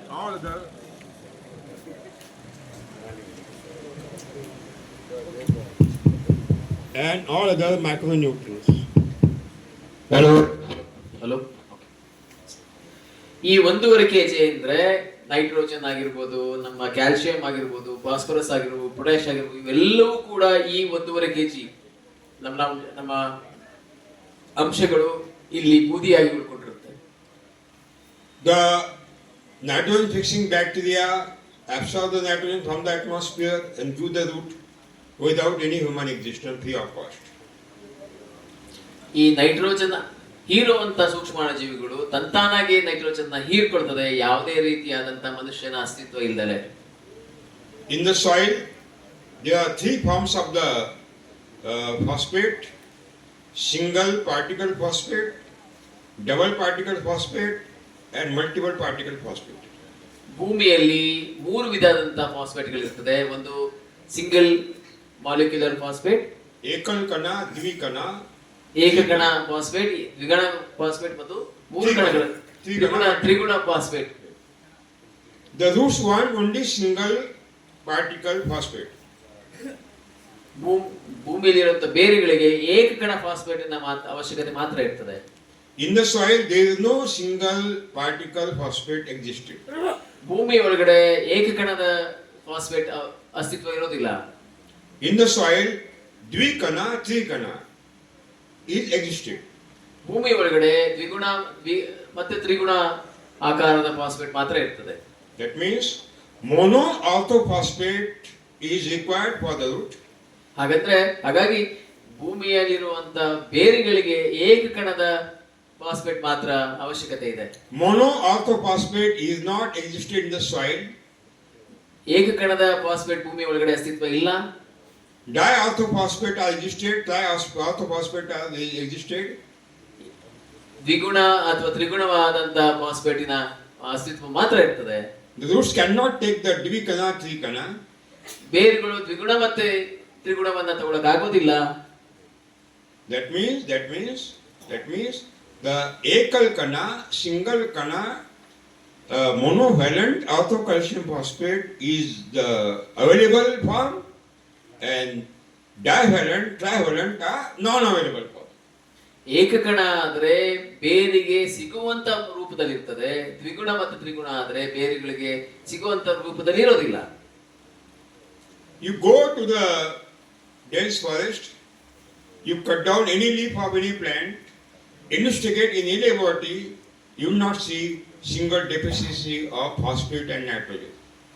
ನೀವು ಯಾವುದೇ ಕಾಡುಗಳಿಗೆ ಹೋಗಿ ಯಾವುದೇ ಮರದ ಎಲೆಗಳನ್ನ ಕತ್ತರಿಸಿ ನೀವು ಯಾವುದೇ ಪ್ರಪಂಚದ ಯಾವುದೇ ಪ್ರಯೋಗಾಲಯಕ್ಕೆ ತಗೊಂಡು ಹೋಗಿ ನೋಡಿ, ಯಾವುದೇ ಎಲೆಗಳಿಗೂ ಕೂಡ ನೈಟ್ರೋಜನ್ ಮತ್ತೆ ಫಾಸ್ಫೇಟಿನ ಡಿಫಿಷಿಯನ್ಸಿ ಅಥವಾ ಕೊರತೆ ಇರೋದಿಲ್ಲ. That means in dense forest, phosphate is become available. ಹಾಗಾಗಿ ದೊಡ್ಡ ಕಾಡುಗಳಲ್ಲಿ ಅಥವಾ ಪ್ರಕೃತಿಯಲ್ಲಿ ತತ್ವವಾಗಿರುವಂತಹ ಕಾಡುಗಳಲ್ಲಿ ಫಾಸ್ಫೇಟಿನ In the soil, ಅಸ್ತಿತ್ವ ಇರ್ತದೆ. in the soil there is no monovalent. They are divalent, trivalent. But monovalent is available. ಭೂಮಿ ಒಳಗಡೆ ಏಕಗಣ ಇರೋದಿಲ್ಲ, ಆದ್ರೆ ದ್ವಿಗಣ ಮತ್ತೆ ತ್ರಿಗಣ ಇರ್ತದೆ. ಆದ್ರೆ ಈ ಗಿಡಗಳಿಗೆ ಯಾವುದೇ ರೀತಿಯಾದಂತ ಕೊರತೆ ಇರೋದಿಲ್ಲ. That means near the root zone, there may be some third person who has converted divalent to monovalent and trivalent to monovalent. ಹಾಗಂದ್ರೆ ನಮ್ಮ ಮರಗಳ ಗಿಡಗಳ ಬೇರಿನ ವಲಯಗಳಲ್ಲಿ ಅಲ್ಲಿ ಯಾರೋ ಒಬ್ರು ಇದ್ದಾರೆ ದ್ವಿಕಣ ಮತ್ತು ತ್ರಿಕಣ ಇರುವಂತಹ ಫಾಸ್ಫೇಟ್ ಇಂದ ಏಕಕಣವಾಗಿ ಬದಲಾಯಿಸುವಂತವರು. The God has given the contact to the microorganisms, maybe bacteria, maybe funguses, to convert divalent into monovalent, trivalent into monovalent. And these bacteria are called phosphate solubilizing bacteria, PSB bacteria. ದೇವರು ಗುತ್ತಿಗೆ ಕೊಟ್ಬಿಟ್ಟಿದ್ದಾನೆ ಸೂಕ್ಷ್ಮಾಣು ಜೀವಿಗಳಿಗೆ, ಬ್ಯಾಕ್ಟೀರಿಯಾಗಳಿಗೆ ಅಥವಾ ಶಿಲೀಂಧ್ರಗಳಿಗೆ ಬೇರಿನ ಸುತ್ತ ಕೆಲಸ ಮಾಡಿ ಭೂಮಿಯಲ್ಲಿ ಇರುವಂತ ದ್ವಿಗುಣ ಅಥವಾ ತ್ರಿಕಣ ಅಥವಾ ದ್ವಿಗಣ ಇರುವಂತ ಮೊನೋಫಾಸ್ಫೇಟ್ ಅನ್ನ ಏಕಕಣವಾಗಿ ಬದಲಾಯಿಸೋದಕ್ಕೋಸ್ಕರ ಇವುಗಳನ್ನೇ PSB ಫಾಸ್ಫೇಟ್ ಸಾಲ್ಯುಬಲ್ ಬ್ಯಾಕ್ಟೀರಿಯಾಸ್ ಅಂತ ಹೇಳಿ ಕರಿತೀವಿ. Satyu, ಸ್ನೇಹಿತರೆ, in the soil, potash is not existed in available form. ಭೂಮಿಯ ಒಳಗಡೆ ಪೊಟ್ಯಾಶ್ ನಮಗೆ ಬೇಕಾದ ರೀತಿ ಅಥವಾ ಗಿಡಗಳಿಗೆ ಬೇಕಾದ ರೀತಿಯಲ್ಲಿ ಇರೋದಿಲ್ಲ. The roots want single particle potash. ಬೇರುಗಳಿಗೆ ಏಕಕಣ ಪೊಟ್ಯಾಶ್ ಆಗಿ ಬೇಕಾಗ್ತದೆ. Roots cannot take the double particle or triple particle potash. ದ್ವಿಗುಣ ಅಥವಾ ತ್ರಿಕಣ ಇರುವಂತ ಪೊಟ್ಯಾಶ್ ನ ಬೇರುಗಳು ಹೀರ್ಕೊಳ್ಳೋದಕ್ಕೆ ಸಾಧ್ಯವಾಗುತ್ತಿಲ್ಲ. The God has given the contact to the microorganism to convert dvikana into single kana and trikana into single kana. ದೇವರು ಸೂಕ್ಷ್ಮಾಣು ಜೀವಿಗಳಿಗೆ ಗುತ್ತಿಗೆ ಕೊಟ್ಟಾಗ್ತಿದೆ ಎರಡು ಕಣ ಅಥವಾ ಮೂರು ಕಣ ಇರುವಂತ ಫಾಸ್ಫೇಟ್ ಅನ್ನ ಏಕಕಣವಾಗಿ ಬದಲಾಯಿಸೋದಕ್ಕೆ. In the soil, the silicates colloids, the form of the potash, which cannot be taken by the roots. Microorganism, that is Bacillus silicus, which is the species of the microorganism deputed by the God, they have the capacity to convert to split the molecules of the these silicates colloids. Single particle potash is separated and given to the roots.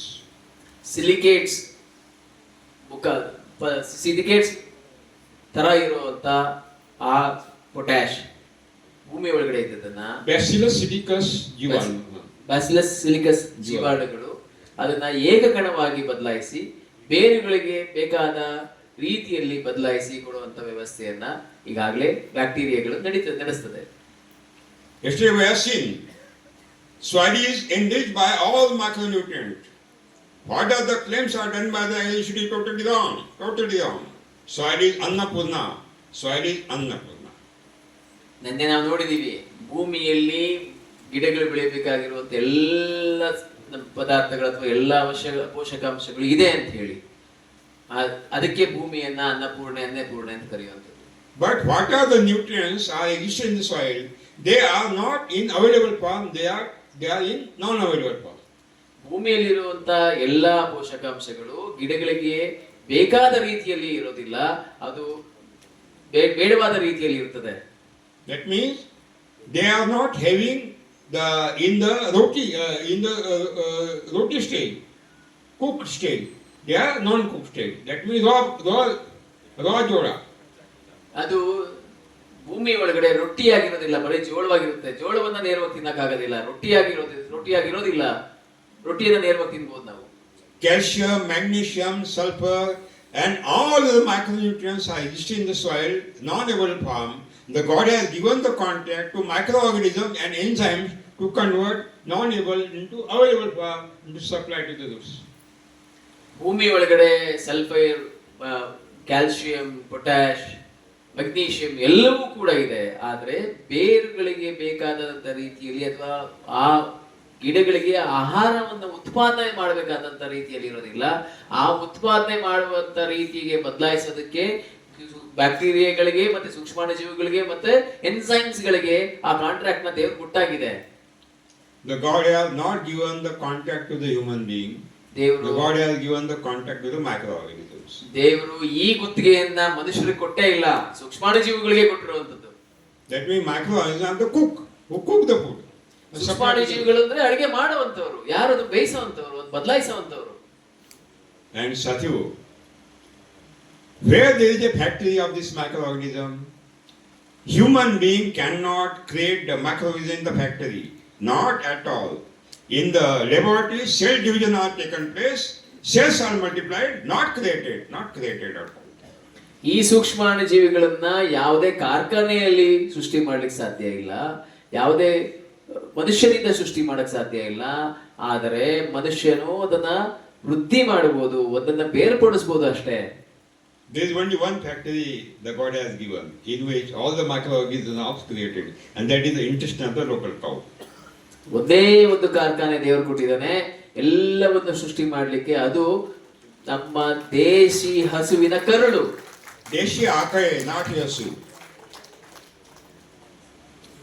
God has created a nati hasu, deshi akale, local cow. A fantastic product, I think that. God has, it's all so many days for the creation of the local cow. And only local cow intestine of the local earthworms is the factories of this microorganism. They create and they activate in the soil. ದೇಶಿ ಹಸುವಿನ ಕರಳಲ್ಲಿ ಮಾತ್ರ ಈ ಕಾರ್ಖಾನೆ, ಅದು ಈ ಸೂಕ್ಷ್ಮಾಣುಜೀವಿಗಳು ಉತ್ಪಾದನೆ ಆಗ್ತದೆ. ದೇವರು ದೇಶಿ ಹಸುವಿನ ಅಥವಾ ನಮ್ಮ ನಾಟಿ ಹಸುವಿನ ಕರಳೊಳಗಡೆ ಆ ಕಾರ್ಖಾನೆಯನ್ನು ಸೃಷ್ಟಿ ಮಾಡಿದಾನೆ. ಆ ಕಾರ್ಖಾನೆ ಒಳಗಡೆ ಮಾತ್ರ ಈ ಸೂಕ್ಷ್ಮಾಣುಜೀವಿಗಳು ಮತ್ತೆ ಎನ್ಸೈಮ್ಸ್ಗಳು ಉತ್ಪಾದನೆ ಆಗೋದು. ಇದು ದೇವರು ನಾಟಿ ಹಸುವಿಗೆ ಅಥವಾ ನಮ್ಮ ದೇಶಿ ಹಸುವಿಗೆ ಆಗ್ಲೇ ಗುತ್ತಿಗೆ ಕೊಟ್ಟು ಆಗಾಗಿದೆ. ಅದು ಒಳಗಡೆ ತಂತಾನಾಗೆ ಸೃಷ್ಟಿ ಆಗ್ತದೆ. In 1 gram of the nati hasu sagane, 300 crore beneficial effective microorganism. In 1 gram of the local cow dung, you will get minimum 300 crore of the beneficial effective microorganism. 1 ಗ್ರಾಂನಷ್ಟು ನಮ್ಮ ನಾಟಿ ಹಸುವಿನ ಸಗಣಿ ಒಳಗಡೆ 300 ಕೋಟಿಯಷ್ಟು ನಮಗೆ ಅನುಕೂಲಕರವಾಗಿರುವಂತ ಸೂಕ್ಷ್ಮಾಣುಜೀವಿಗಳು ಸೃಷ್ಟಿಯಾಗಿದೆ. ಅದು ಅಸ್ತಿತ್ವದಲ್ಲಿದೆ. And they are the actual cook. ಅವರು ನಿಜವಾಗ್ಲೂ ಅಡಿಗೆ ಮಾಡುವಂತವ್ರು, ನಿಜವಾದ ಅಡಿಗೆ ಮಾಡುವಂತದ್ದು ಆ ಸೂಕ್ಷ್ಮಾಣುಜೀವಿಗಳು. In Subhash Parekh Krushi, only 1 cow is required for 30 acre land or 15 acre land. Subhash Palekar ಕೃಷಿ ಪದ್ಧತಿಯಲ್ಲಿ ಒಂದೇ ಒಂದು ಹಸು ಸಾಕು, 30 ಎಕರೆಯನ್ನ ನಾವು ವೃದ್ಧಿ ಮಾಡ್ಲಿಕ್ಕೆ ಅಥವಾ ಅಭಿವೃದ್ಧಿ ಮಾಡ್ಲಿಕ್ಕೆ, ಅದು ಬೆಳೆ ಬೆಳೆಯೋದಕ್ಕೆ. Purchase 1 cow and start SPK for 15 to 30 acre land. ಒಂದೇ ಒಂದು ಹಸು ತಗೊಳ್ಳಿ, 25ರಿಂದ 30 ಎಕರೆಯಷ್ಟು ನಮ್ಮ ಒಟ್ಟಾರೆ ಭೂಮಿಯನ್ನ ನಾವು ಇಲ್ಲಿ ಸುಭಾಷ್ ಪಾಳೇಕರ್ ಕೃಷಿ ಪದ್ಧತಿಯಲ್ಲಿ ಕೃಷಿ ಮಾಡ್ಲಿಕ್ಕೆ ಸಾಕಾಗ್ತದೆ. Local cow is not the problem. Problem is there is no circulation of local cow to the farmers. There is no circulation towards the farmers. Local cow किसानों के पास नहीं जा रही है. They are coming in the goshalas. ದುರಂತ ಅಂದ್ರೆ ನಾಟಿ ಹಸುವಿನ ಸಮಸ್ಯೆ ಅಲ್ಲ, ನಾಟಿ ಹಸುಗಳು ರೈತನ ಹತ್ರ ಹೋಗ್ತಾ ಇಲ್ಲ. ದುರಂತವಾಗಿ ನಾಟಿ ಹಸುಗಳು ಗೋಶಾಲೆಗಳನ್ನ ಸೇರ್ತಾ ಇದೆ. ಅದು ನಿಜವಾದ ದುರಂತ ಆಗ್ತಿರುವಂತದ್ದು. If the government of India will start Subhash Palkushi in entire India, we want only 3.5 crore local cows. ಇವತ್ತು ಭಾರತ ಸರ್ಕಾರ ಏನಾದರೂ ಇಡೀ ಭಾರತದ ಭೂಮಿಗೆ ಭಾರತಾದ್ಯಂತ ಸುಭಾಷ್ ಪಾಳೇಕರ್ ಕೃಷಿಯನ್ನ ನಾವು ಅಳವಡಿಸ್ತೀವಿ ಅಂತಂದಾದ್ರೆ 3.5 ಕೋಟಿಯಷ್ಟು ಹಸುಗಳಾದ್ರೆ ನಮ್ಮ ಇಡೀ ಭಾರತದ ಕೃಷಿ ಭೂಮಿಯನ್ನ ಸುಭಾಷ್ ಪಾಳೇಕರ್ ಕೃಷಿ ಪದ್ಧತಿಯಲ್ಲಿ ನಾವು ಬೆಳೆಗಳನ್ನ ಅಥವಾ ಇಡೀ ಕೃಷಿಯನ್ನ ಮಾಡಬಹುದು. And India is having 8 crore local cow, 8 crore, more than double. ಭಾರತದಲ್ಲಿ 8 ಕೋಟಿ ದೇಸಿ ಹಸುಗಳಿದೆ. ಅಂದ್ರೆ ನಮಗೆ ಅವಶ್ಯಕತೆಗಿಂತ ಎರಡರಷ್ಟು ಜಾಸ್ತಿ. ನಮಗೆ ಬೇಕಾಗಿರೋದು 3.5 ಕೋಟಿ, ಆದ್ರೆ 8 ಕೋಟಿಯಷ್ಟು ಸ್ಥಳೀಯ ಆಕಳುಗಳು ಲೋಕಲ್ ಕೌವನ್ನ ಅಷ್ಟು ನಮ್ಮ ದೇಶದಲ್ಲಿ ಇದೆ. Why these Indian people are worshipping the local cow? The British was surprised. They do not know what is the reality. They do not know what is the reality. ಬ್ರಿಟಿಷರು ಭಾರತದಲ್ಲಿ ಯಾಕೆ ಈ ಹಸುವನ್ನ ಹಿಂಗೆ ಪೂಜೆ ಮಾಡ್ತಾರೆ, ಯಾಕೆ ಪೂಜೆ ಮಾಡ್ತಾರೆ ಅನ್ನೋದು ಅವ್ರಿಗೆ ಇನ್ನೂ ಗೊತ್ತೇ ಇರಲಿಲ್ಲ ಅವ್ರಿಗೆ. Local cow, Deshi cow is the angel of the God. Devaduta. ನಮ್ಮ ದೇಶಿ ಹಸುಗಳು ದೇವದೂತರು, ರೈತರಿಗೋಸ್ಕರ ಅಥವಾ ಭೂಮಿಗೋಸ್ಕರ ಬಂದಿರುವಂತ ದೇವದೂತರವರು.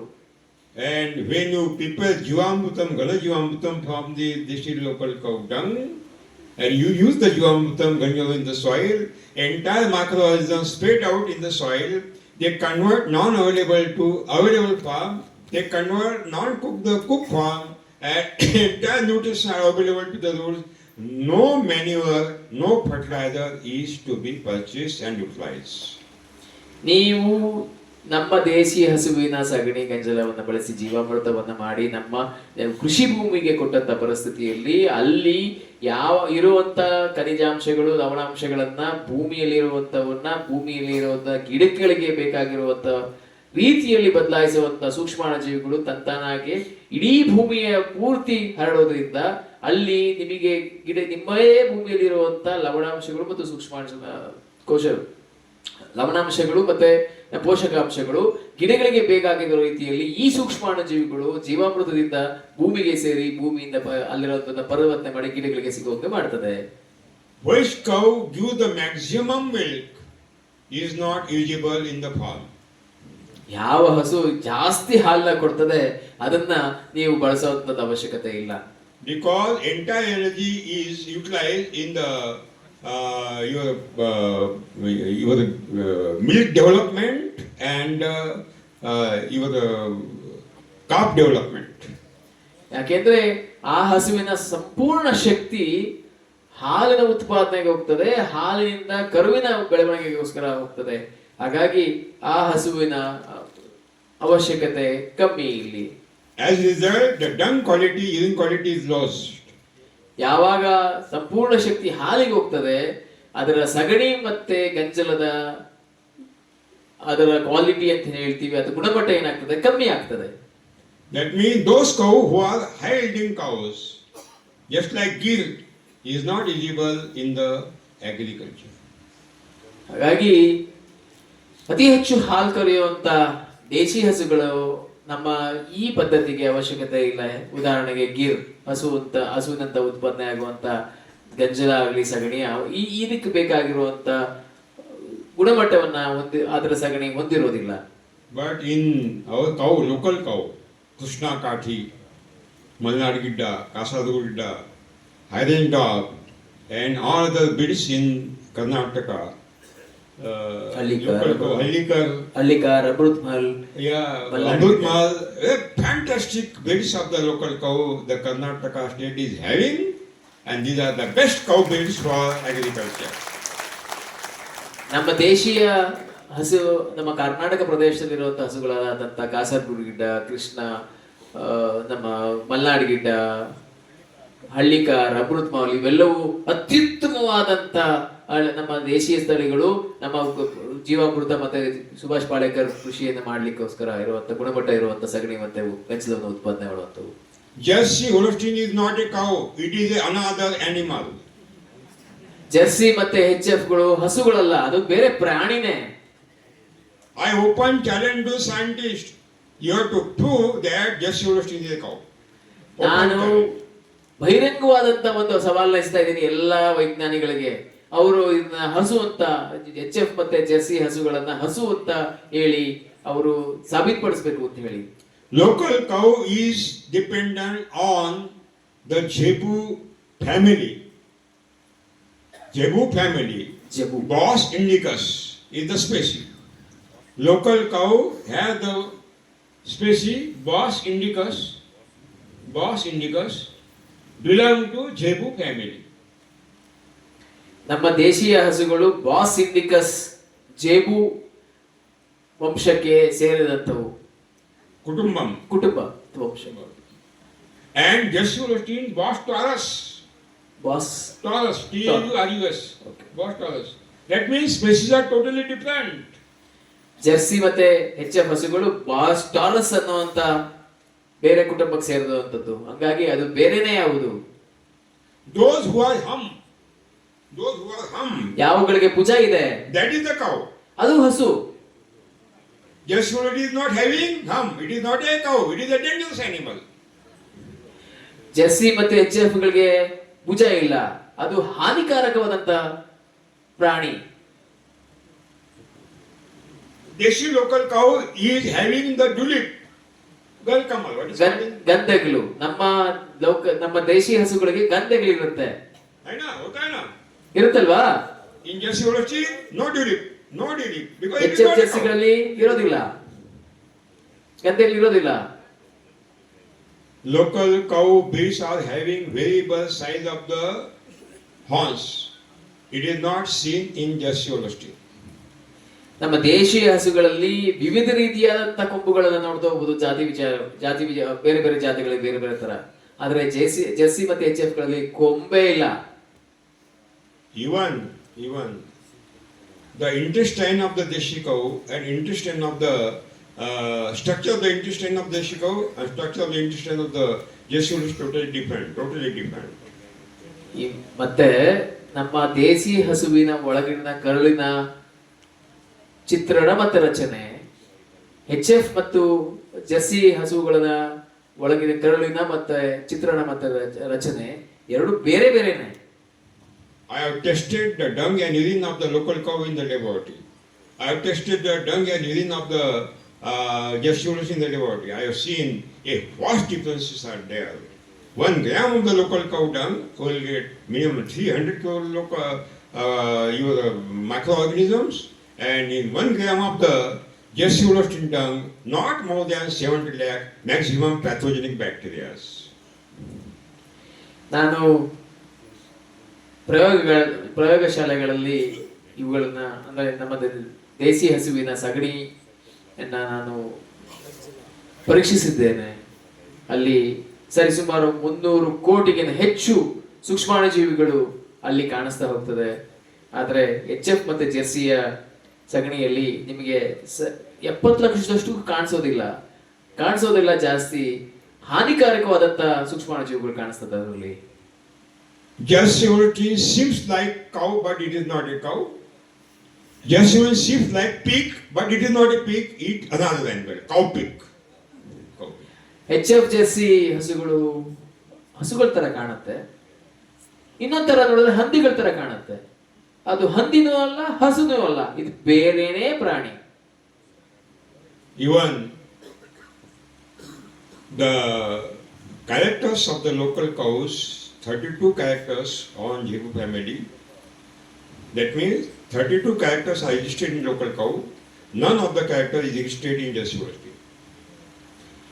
ನಮ್ಮ ದೇಶೀಯ ಹಸುಗಳಲ್ಲಿ 32 ಗುಣಲಕ್ಷಣಗಳು, ಅಂದ್ರೆ ಜೆಬು ಫ್ಯಾಮಿಲಿಯಲ್ಲಿರೋ ವಂಶಗಳಿರುವಂತಹ ಹಸುಗಳಲ್ಲಿ 32 ಗುಣಲಕ್ಷಣಗಳನ್ನ ಕಾಣಬಹುದು. ಆ ಯಾವುದೇ ಒಂದು ಗುಣಲಕ್ಷಣವೂ ಕೂಡ ನಮ್ಮ ಜೆರ್ಸಿ ಮತ್ತೆ HF ನ ಹಸುಗಳಲ್ಲಿ ಕಾಣಕ್ಕೆ ಸಾಧ್ಯನೇ ಇಲ್ಲ. No Jersey Holstein, only local cow.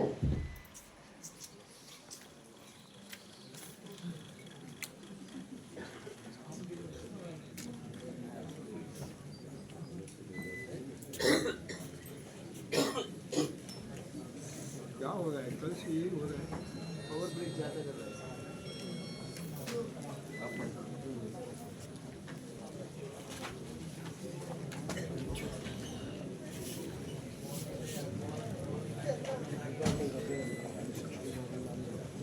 lunch break.